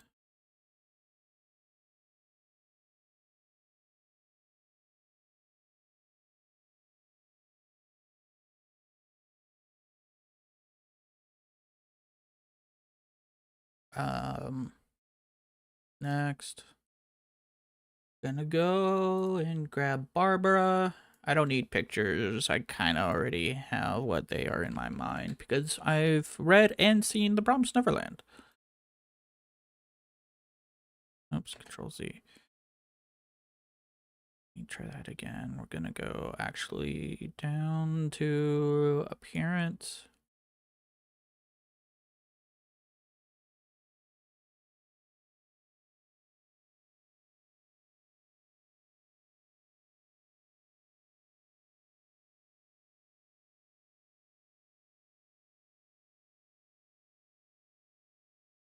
Oops, Control Z.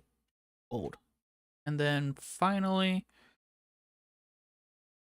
we're gonna go with Ash, which is her super cool character. She's got a wolf, if I remember correctly. Yeah, she was kind of raised by wolves, so.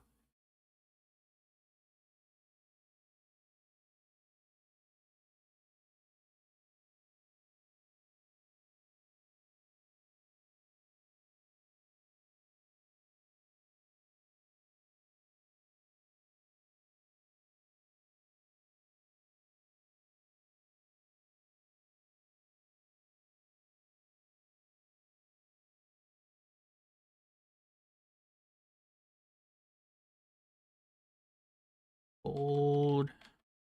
Oops. Okay, so this will work. This is all I need. Here, I'm just gonna hold off on that. So, oh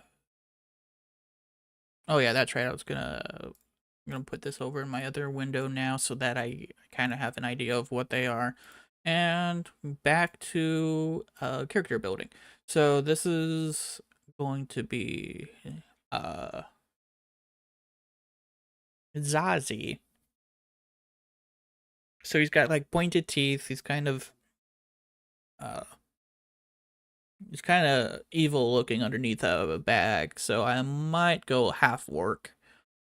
I think I'll go half orc. Um Shoes. Um Actually no. They're going to be humans. Yeah. No. Yes, yes, yes.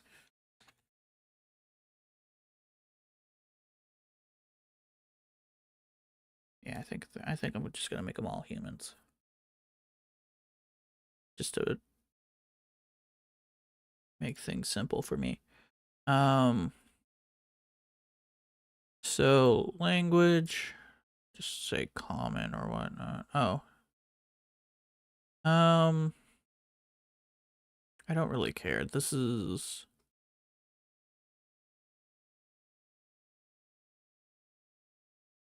sure Elvish.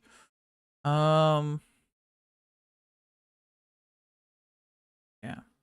Next, he's gonna be a barbarian for sure. Proficiency in like two-handed weapons. Gonna be like intimidation and athletics. I always kind of never understood why intimidation is tied to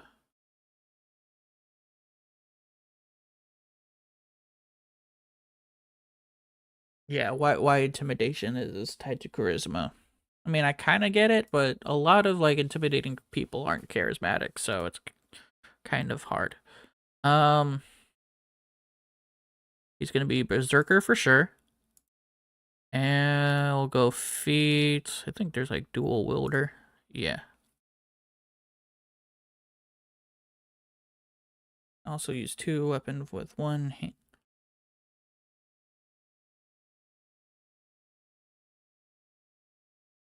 Draw or store one-handed when you yeah. Extra attack, mindless rage. You can't be charmed or frightened. Yeah. Yep. Honestly, that's all. That's all I really need. Um, Generation method. Just gonna go point by. Um, he's gonna be like super strong. He's gonna have a shit ton of constitution, and he's gonna be pretty dexterous. Everything else kind of doesn't matter. I'll go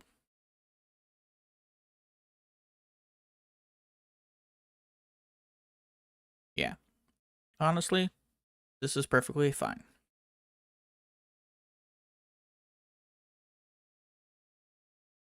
Yeah, this is perfectly fine. He's charismatic, like Zazie. Background. Haunted one, I suppose. No, not that. Gladiator. Sure. I don't care.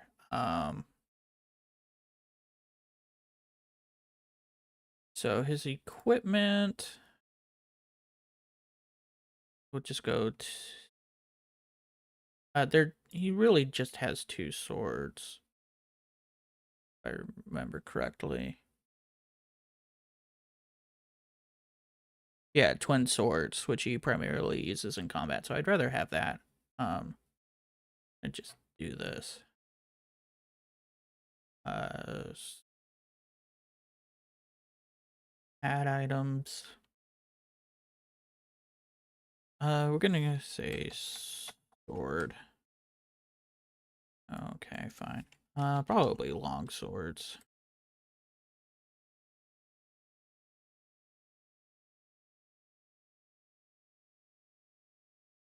Yeah.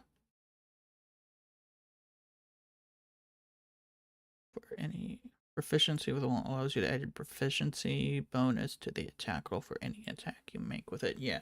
Again, he's proficient in that, so we can just do that. Add 2 items. Armor wise, we'll just go like hide.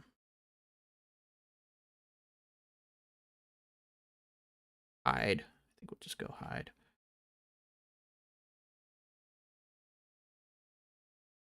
Say wield, and wear. And heal. Backpack, sure. Everything else doesn't really matter. All right. View character sheet. Oh. Gonna change that to Zazie. All right, so that's Zazie.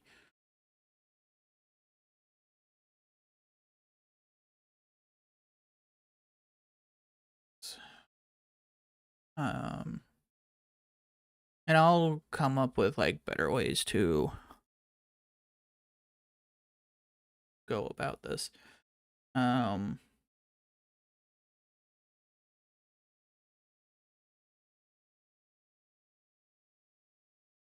Okay.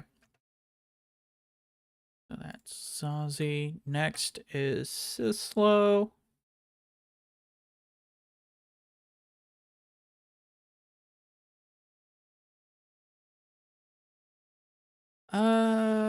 Sislo is kind of like a fighter, just a regular fighter guy. So I might.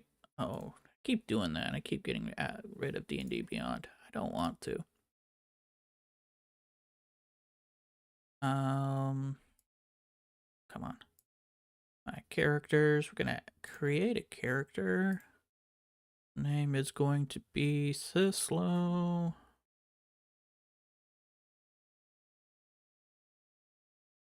So when I finally make the encounter, all I'm just gonna be doing is taking like the best attributes for all of these guys.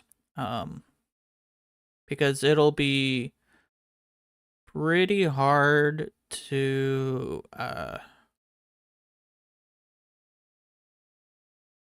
it'll be pretty hard to keep track of every single character because it'd be like playing 4 characters at once, and I really don't want to do that. We'll just make it human. I don't care. So I might actually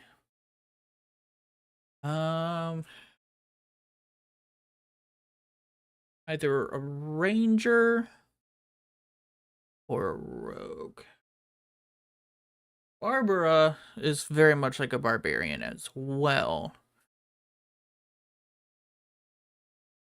Maybe I'll make him a cleric. Yeah, I might make him a cleric. That's fine. I'll do that. He'll be on medicine and persuasion, I suppose. Life. Oh, gonna be level. He's gonna be level 7. He's gonna be one up everybody else. He's kind of the leader. So we'll choose an ability score improvement. We'll go wisdom because wisdom and strength.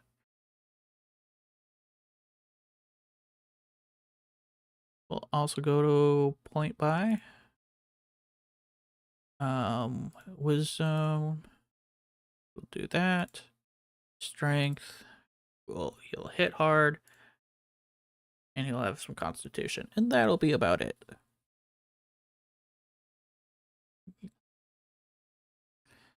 Well, I kind of want to give him some dexterity. We'll remove some of the strength in order to give him some dexterity. I think that's fine.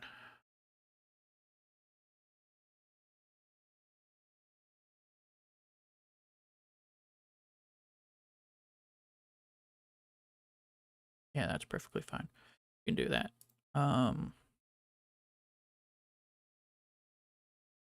I don't care about background, honestly.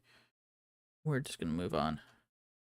I think you'll just have basic starting equipment. We'll have a mace. We'll do leather. Sure, light and priest backpack.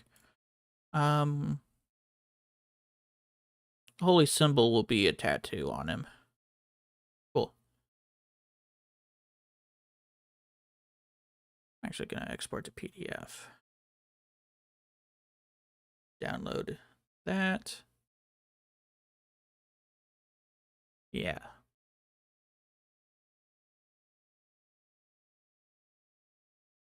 Yikes, that's a lot of spells. Oh shoot, I completely forgot about checking out the spells. Let's go back to this. Oops. Class spells, because this is something dumb that I gotta think about. He's gonna have known spells.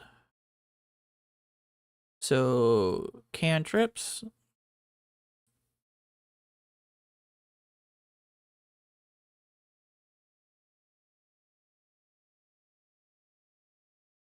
Wait, what? Oh, those are what he's got first level. Or that's what he has prepared. Huh. Cantrips.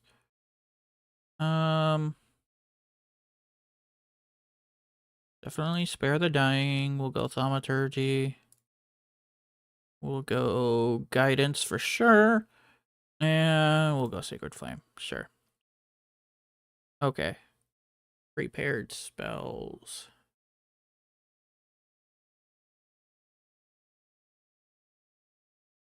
Always prepared, always prepared. We'll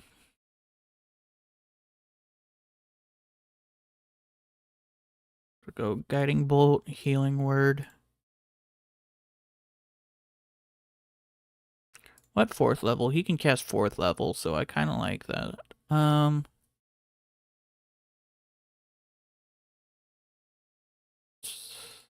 Control water. Banishment. To another plane of existence. Yeah,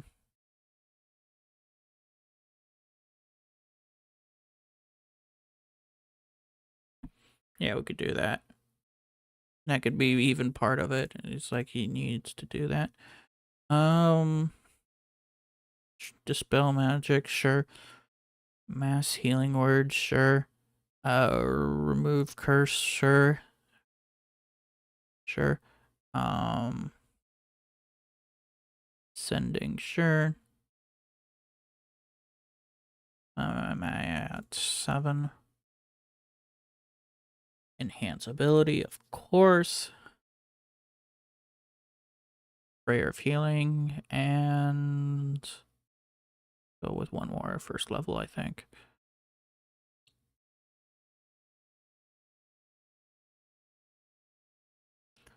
Protection from good and evil.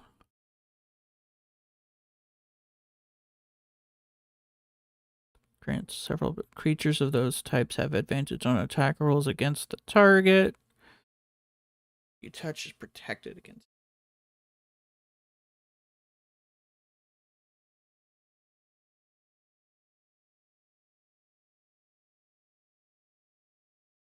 Can't be charmed from it. Cool.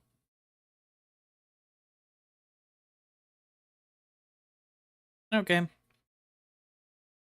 Yeah, that's cool. That's good enough. So yeah, I have that. He's good. He's done.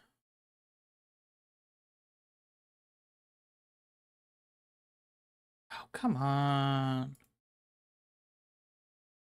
So slow. Why did it change?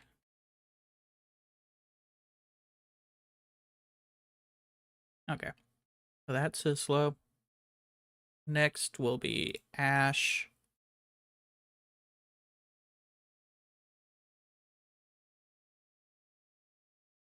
And she's gonna be a ranger for sure. So create a character.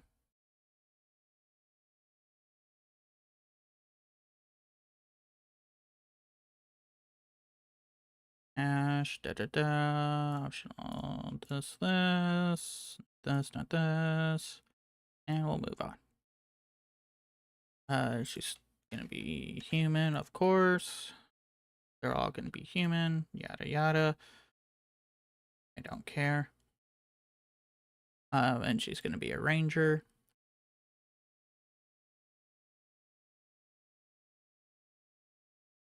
Animal handling, perception, and stealth for sure. Favored enemy is legitimately going to be the demons, so that'll be fiends, I suppose. Choose a language. I don't care. Infernal. Natural explorer. Actually, that will probably be important for when because Marsh can speak Infernal too. Forest. And she's going to be a level 6. A favorite enemy. Oh, she's got another one. Cool. We'll just go undead. And we'll go abyssal. Sure. And we'll go swamp as the next one because she actually can fight in the swamp. Fighting style. Definitely going to be archery. Ranger archetype. Beastmaster. Feet.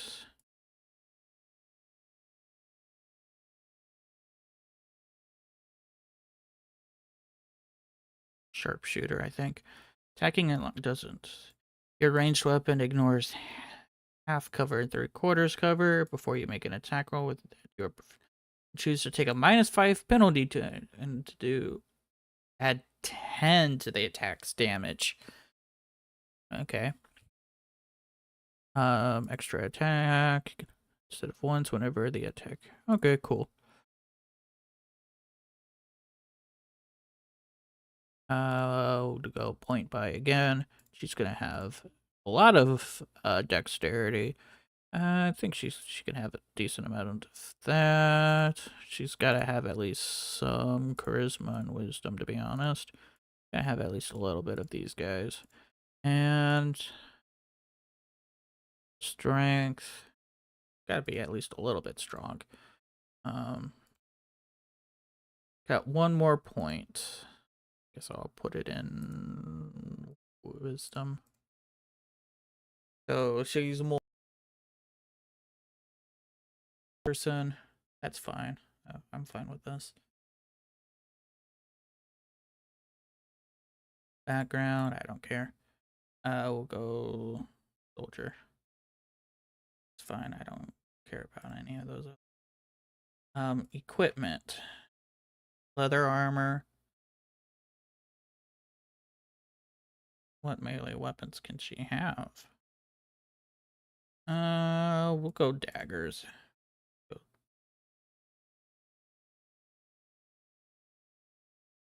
Quiver 20 arrows. Set a bone dice. Sure. So yeah. Oh, as a ranger, I think she gets spells too. Keep forgetting about that. Class. Yeah, she gets spells. Had spells. I'll say cure wounds as well. Animal friendship, sure.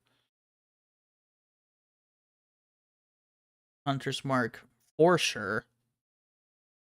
And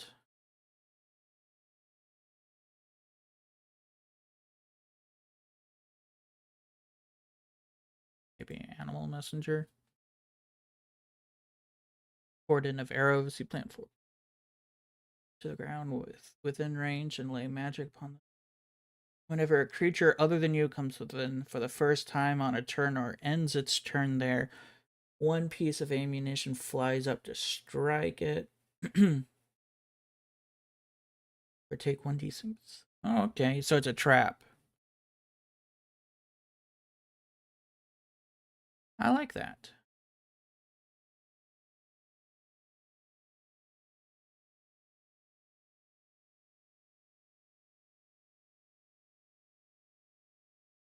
I like that. It's actually kind of cool. We'll go with that. Yeah. All right, so that's her. And then lastly, I might just have those three, to be honest. Because she's going to also have an animal companion. She's going to have a wolf. And so that's technically 4 people that's going to be leading this ambush. And I don't really want anything more, so that's fine. I'm fine with that. Yeah.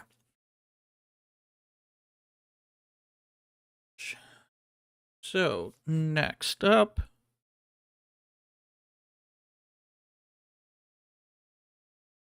I don't think I ended up doing Barbara, did I? Did I end up doing Barbara? I don't think so. I think I went Zazie, Siswo, and Ash. I don't think I ended up doing Barbara. What would Barbara be? I mean, Barbara is literally a perfect. Oh, I might just make 2 barbarians. I might just say screw it and just do 2. Or I'll make her a fighter. I might just make her a fighter.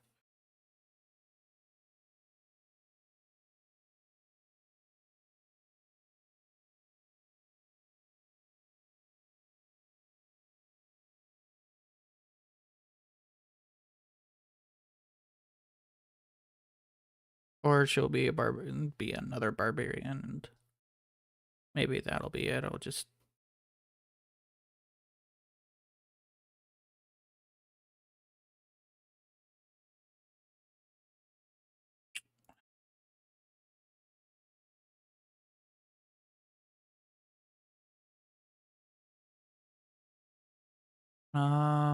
Kender speak. That actually would be hilarious if she could speak to Kenders. I might actually make that happen. That's not bad. Gives her a little bit something different.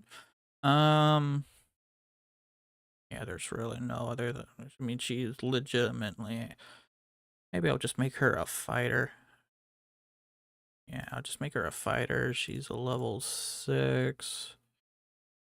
Proficient. She's gonna be proficient with athletics and acrobatics, and she's gonna be great weapon fighting. She's gonna love great weapons. I think Battle Master.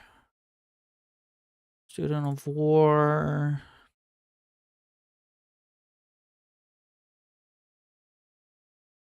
I don't care about any of these. Let's go woodcarver. Maneuvers. Okay, these will actually be. Go commander strike when you can forego one of your attacks and use a bonus action to direct one of your companions to strike.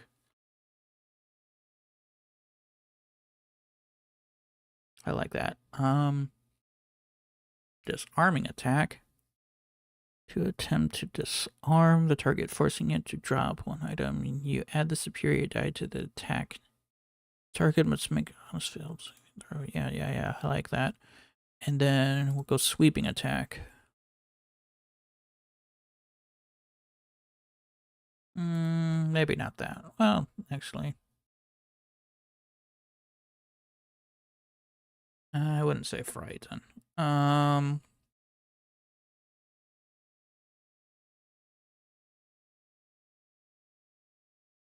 Precision. Add. Yeah, I'll go with sweeping. Feet. She's a great weapon master.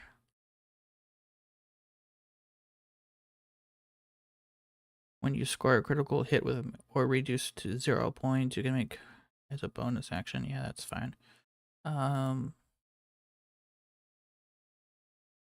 Feet. And you will be heavy. What does this do?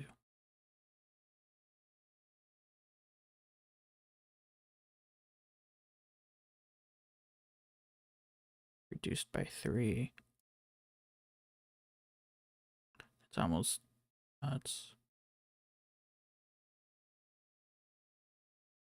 Gonna make her tough. Yeah, I'll just make her tough.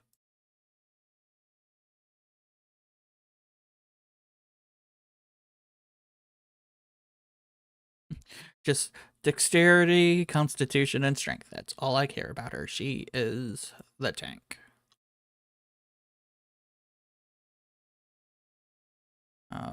Current inventory, add items. Starting equipment. Use equipment. Give her chainmail.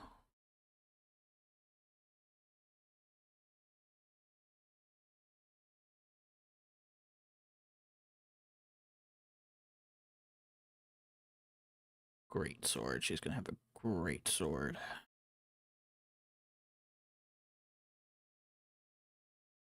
I don't think there's anything else. Oh. Cool. Okay. Okay, so those are the 4. I probably will just keep it as Ash. I might even just do Ash and like Zazie or Ash and Sislo. Or I kind of like the idea of a trap. I really do. Which means I might have to make another map. I might have to make another map just to incorporate this trap. But I really like the idea of them setting up a trap. See now, I've got quite a bit of time.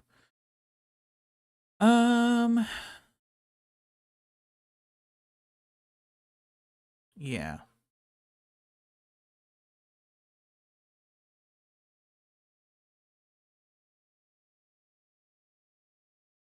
Do that. I'm gonna call it an ambush. So this is, I'm gonna just say the ambush.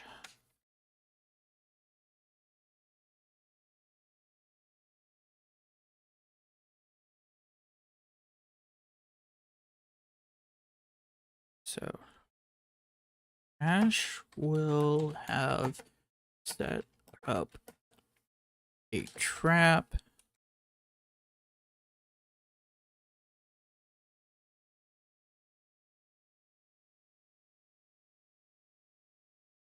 say pre-ambush.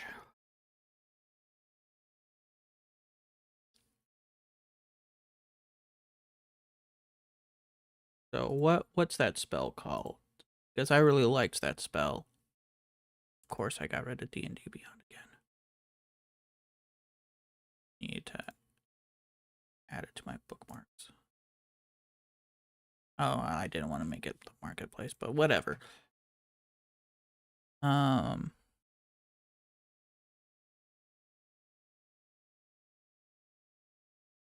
So there's that spell. Warden of Arrows.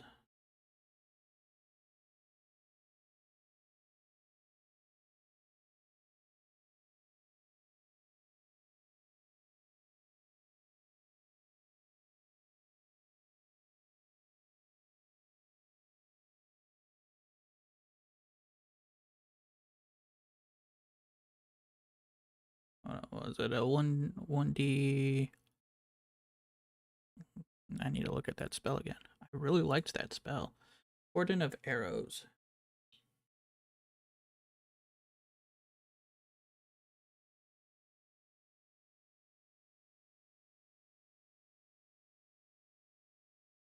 On a turn or ends its turn there, one piece of ammunition flies up to strike it. The creature must succeed a dex saving throw. So what is the dex saving throw? Dex 12. Okay. 1d6 piercing. Okay. That's cool. X or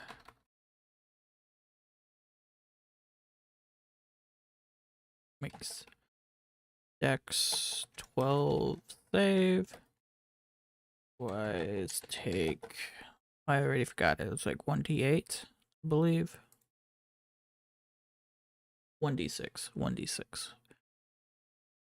1d6 damage.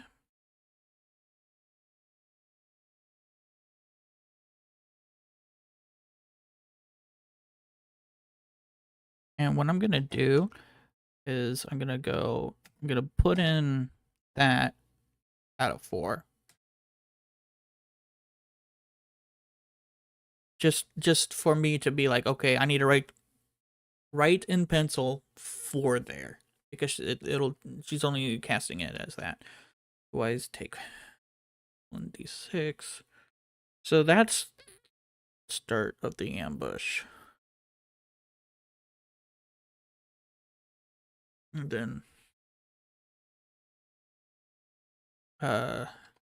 everyone else jumps out to attack. Encounter. Normally I don't make my encounters like this.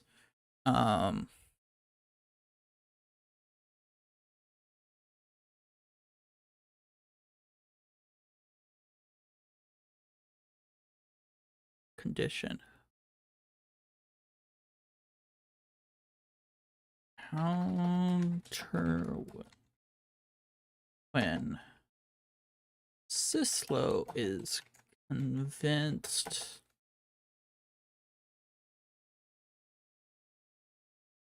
okay. So putting in that special condition, I'll put in another condition.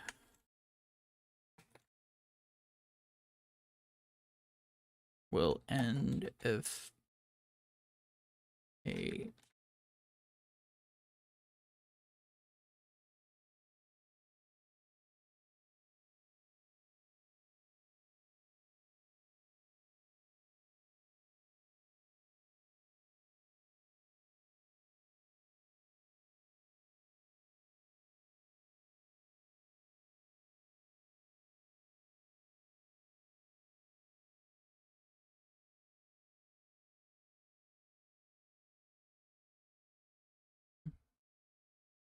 so yeah. They're not actually into kill. I think that's important. They're not into kill. They're just in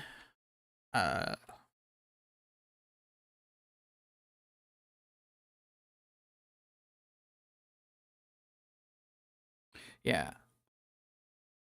They want to take them captive and get answers out of them, basically. Um, they're not the smartest bunch.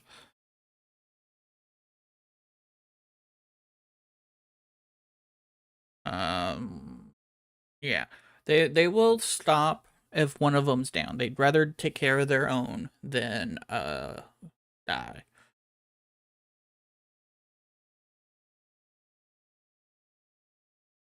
Yeah. Yeah, I think it'll start with Ash, using activating the trap, the cordon of arrows. Um, cool. Um, Sometimes I'll make like an initiative table. I think what I'm gonna do is I'm just gonna make a lot of room here, and then I'll run base everything off of that. So I'll do. How about this? Since this is kind of important, let me just kind of write down what each character will mostly do, or what they can do. So Ash, she's gonna probably. This is a concentration spell, right?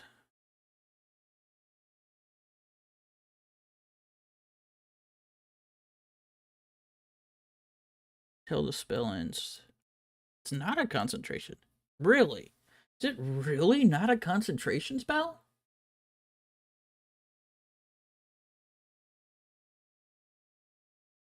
It just lasts 8 hours. Wow, I thought that was a concentration spell. Oh, that's nuts. Oh, that is nuts. That's actually kind of nuts. I like that. I really like that because that allows her to use Hunter's Mark, which I also believe. Yeah,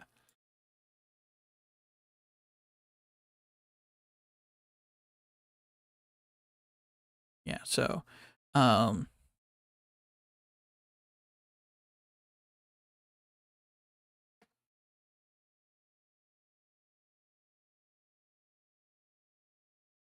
will cast Hunter's Mark on Marsh.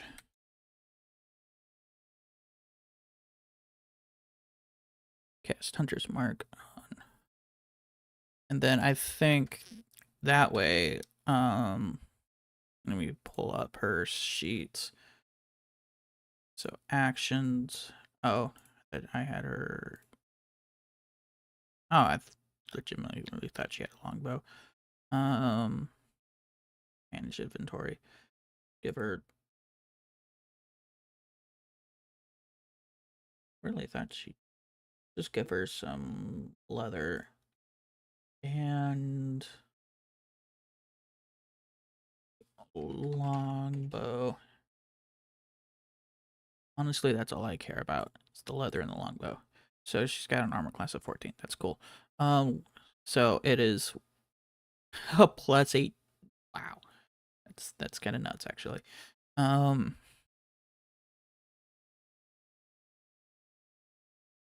+8 to hit. Yikes. I'm gonna say longbow +8 to hit. It's 1d8 +3.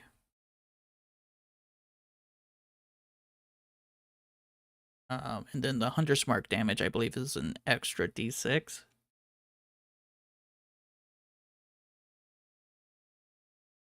Spell Hunter's Mark.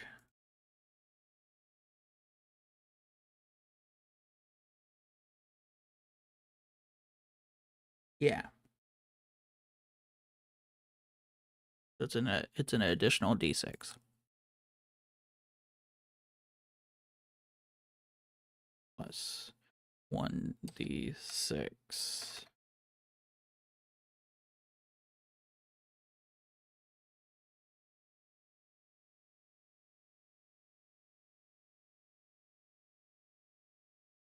1d6.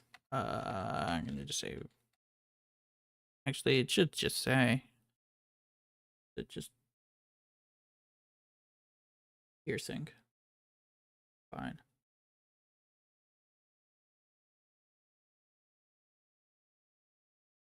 Okay. We'll do that. Who else do we want to work with? So that's Ash.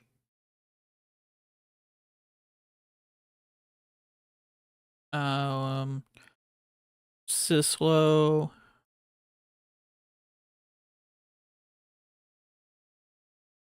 Spells. He's definitely gonna use Spare the Dying. Well, let me take a look at my inventory. Of course I don't have anything in my inventory. Why would I have anything in my inventory? Starting equipment. Bow mace, leather armor.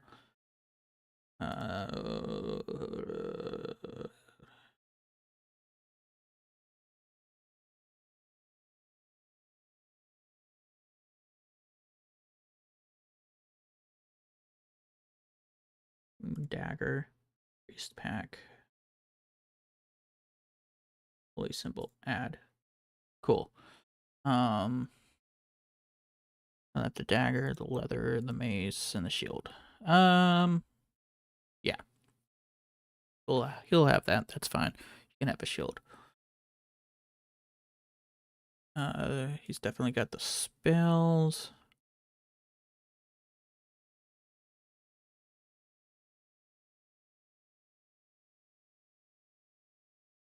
Cast guidance. Is it really?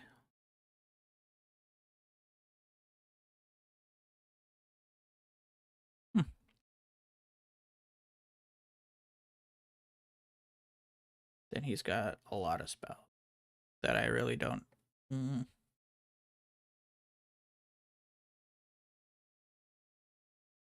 could say bless.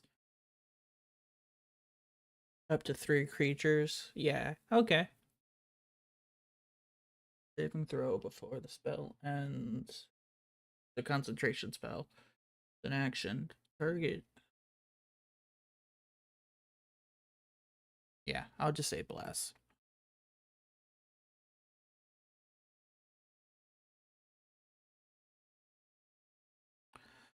So Sislo will cast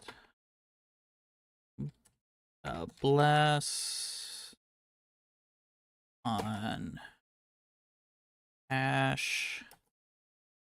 No, I won't incorporate it. Ash. She's probably gonna have a wolf. Or name her Wolf. I don't. We'll just say Fangs. Fang. On Ash.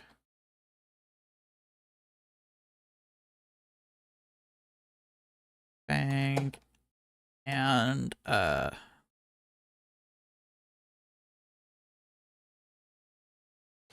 Barbara. I'm not gonna have Zazie here. I'm gonna have Barbara. Let's say I'm gonna say Fang the wolf. Just more to remind me. Bless on Ash, Fang the wolf, and Barbara, and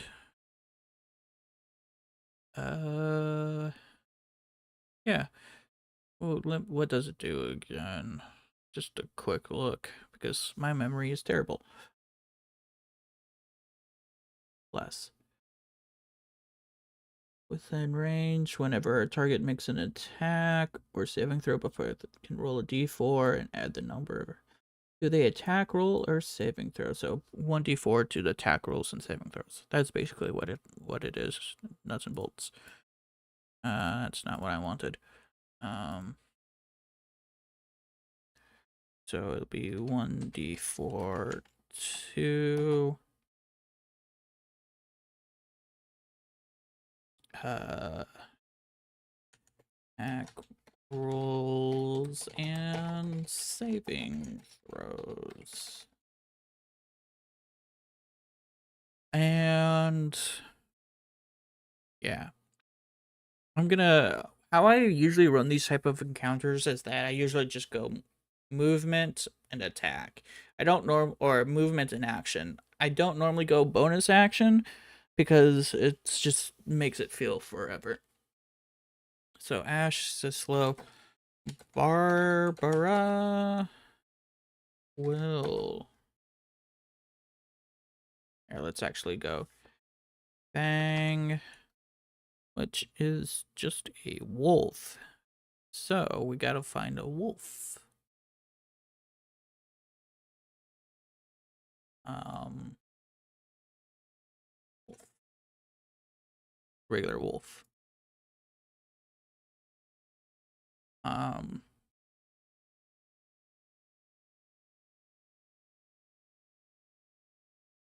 Bite looks like 7 2d4 piercing. Or sorry, +4 2d4 +2. Okay.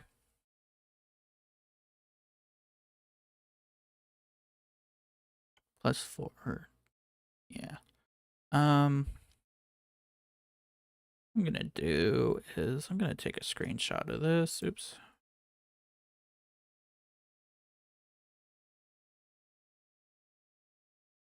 And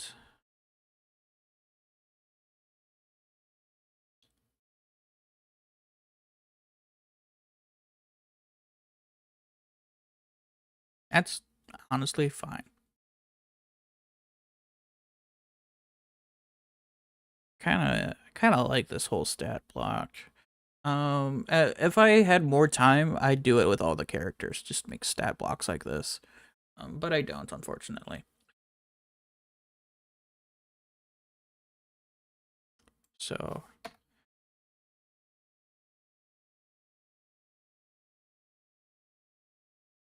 then I'm just gonna go Fang, and we could all see he'll have like no. Barbara will just attack with go into a rage and attack with her. Oh wait, no, she's the fighter. She's not the barbarian. I keep thinking she's a barbarian. We'll try to this.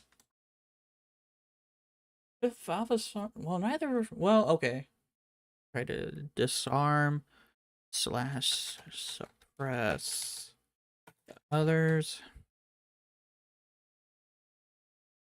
So let's go to Barbara now. Barbara view.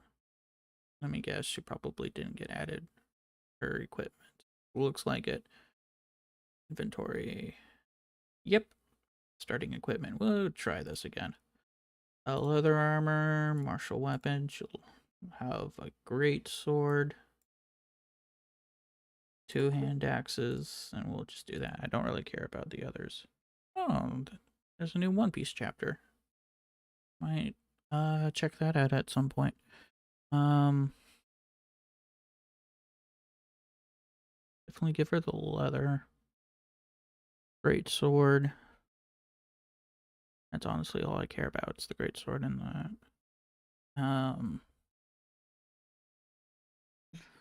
So it's plus 6 to.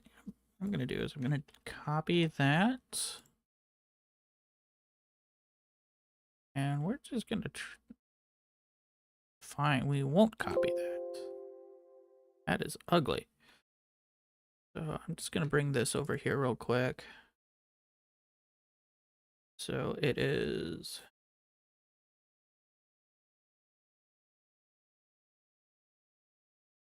+6.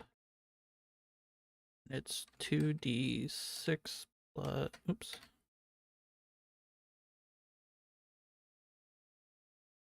+3.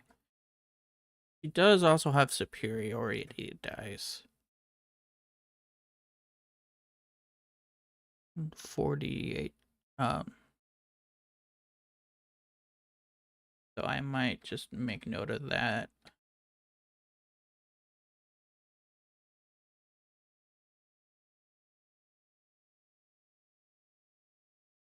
She's got like the second wind. She's got action surge. I mean, dice.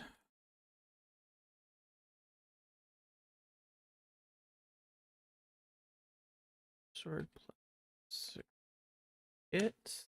2d6 plus 3. Superiority dice. And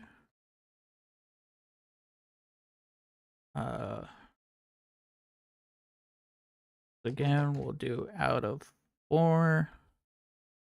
Just to remind myself here, I'll bring this back over here. Just to remind myself that it is out of 4. And that she has it. And I think that's going to be it. I'm going to just keep it this simple. I'll make notes of like how much HP and AC they all have later. I think right now this is all I really need, just the basic notes of like this is how much they do, this is kind of what this is their game plan. Their game plan is to subdue, not to kill.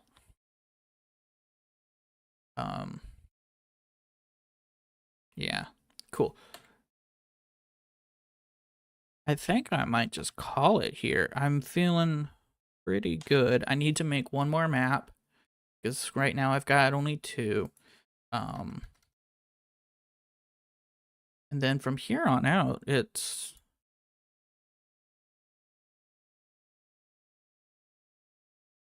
I'm gonna let them. I'm not gonna make it so like it's super obvious that they disappeared. I'm gonna make it more of like, oh yes, they. If the players ever make a question, hey, where are these guys? Then I will say that's important. But otherwise, it's not too important. Barbara can chill out in the kitchen a lot.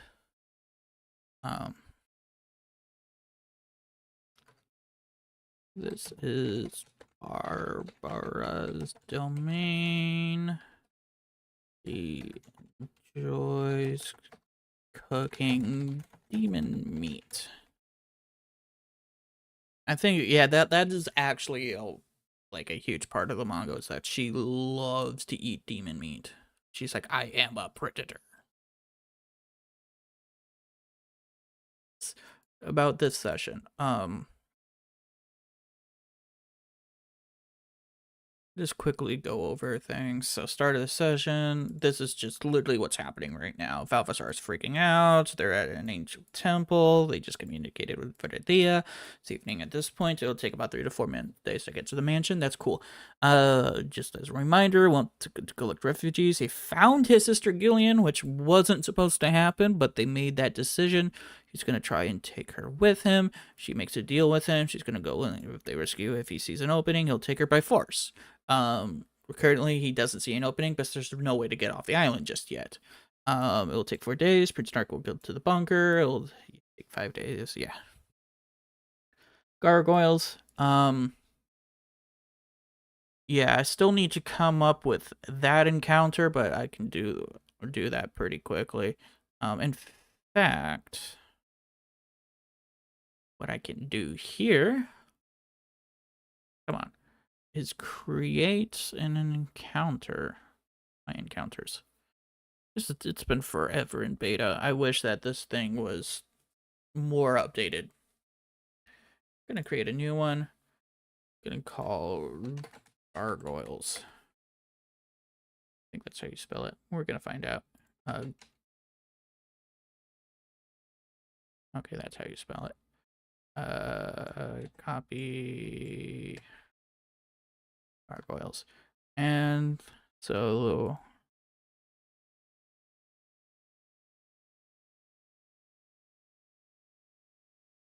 I'm gonna just have 2 of them. And that's pretty much it. It's not supposed to be a hard fight at all. Do that.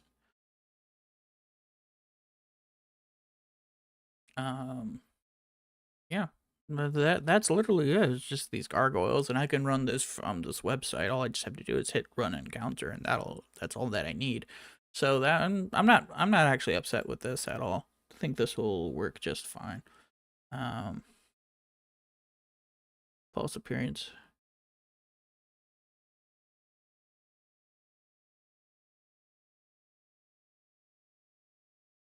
Damage resistant, bludgeoning, piercing, slashing. Yeah.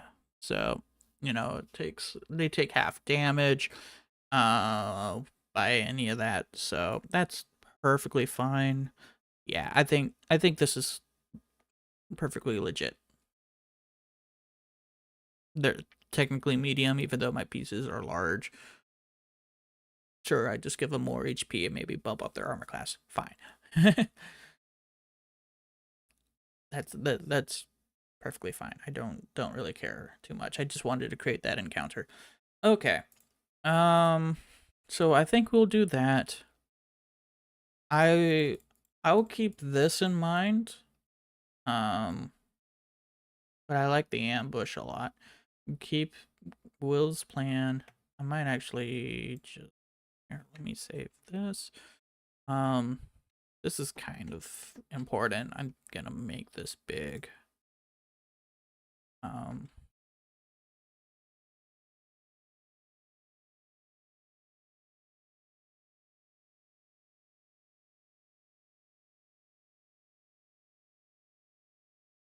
Then we're gonna do that and that. Then we're gonna shift tab, shift tab, shift tab, shift tab, shift tab, shift tab, shift tab, shift tab, shift tab, shift tab, shift tab, shift tab, shift tab. Cool.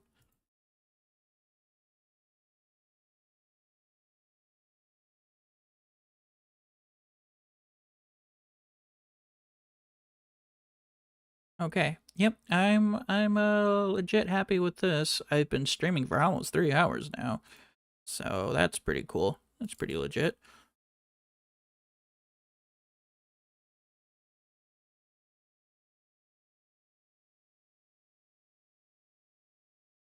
And I've made quite a lot of notes. I don't foresee them being able to do all this in this session. Kind of depends, but I do like. I'm hoping that they end the session with the gargoyles. That's the hope. If they keep on going, then they keep on going, and I'm fine, and I'm a lot more prepared for that. So, gonna leave that here. If you guys are watching this later and you actually made it to this point, you are amazing. I don't know how you've done it. Comment down below that you made it this point. Just say Fang. If you say Fang, then I will write a very long message for you. With that being said, I'm gonna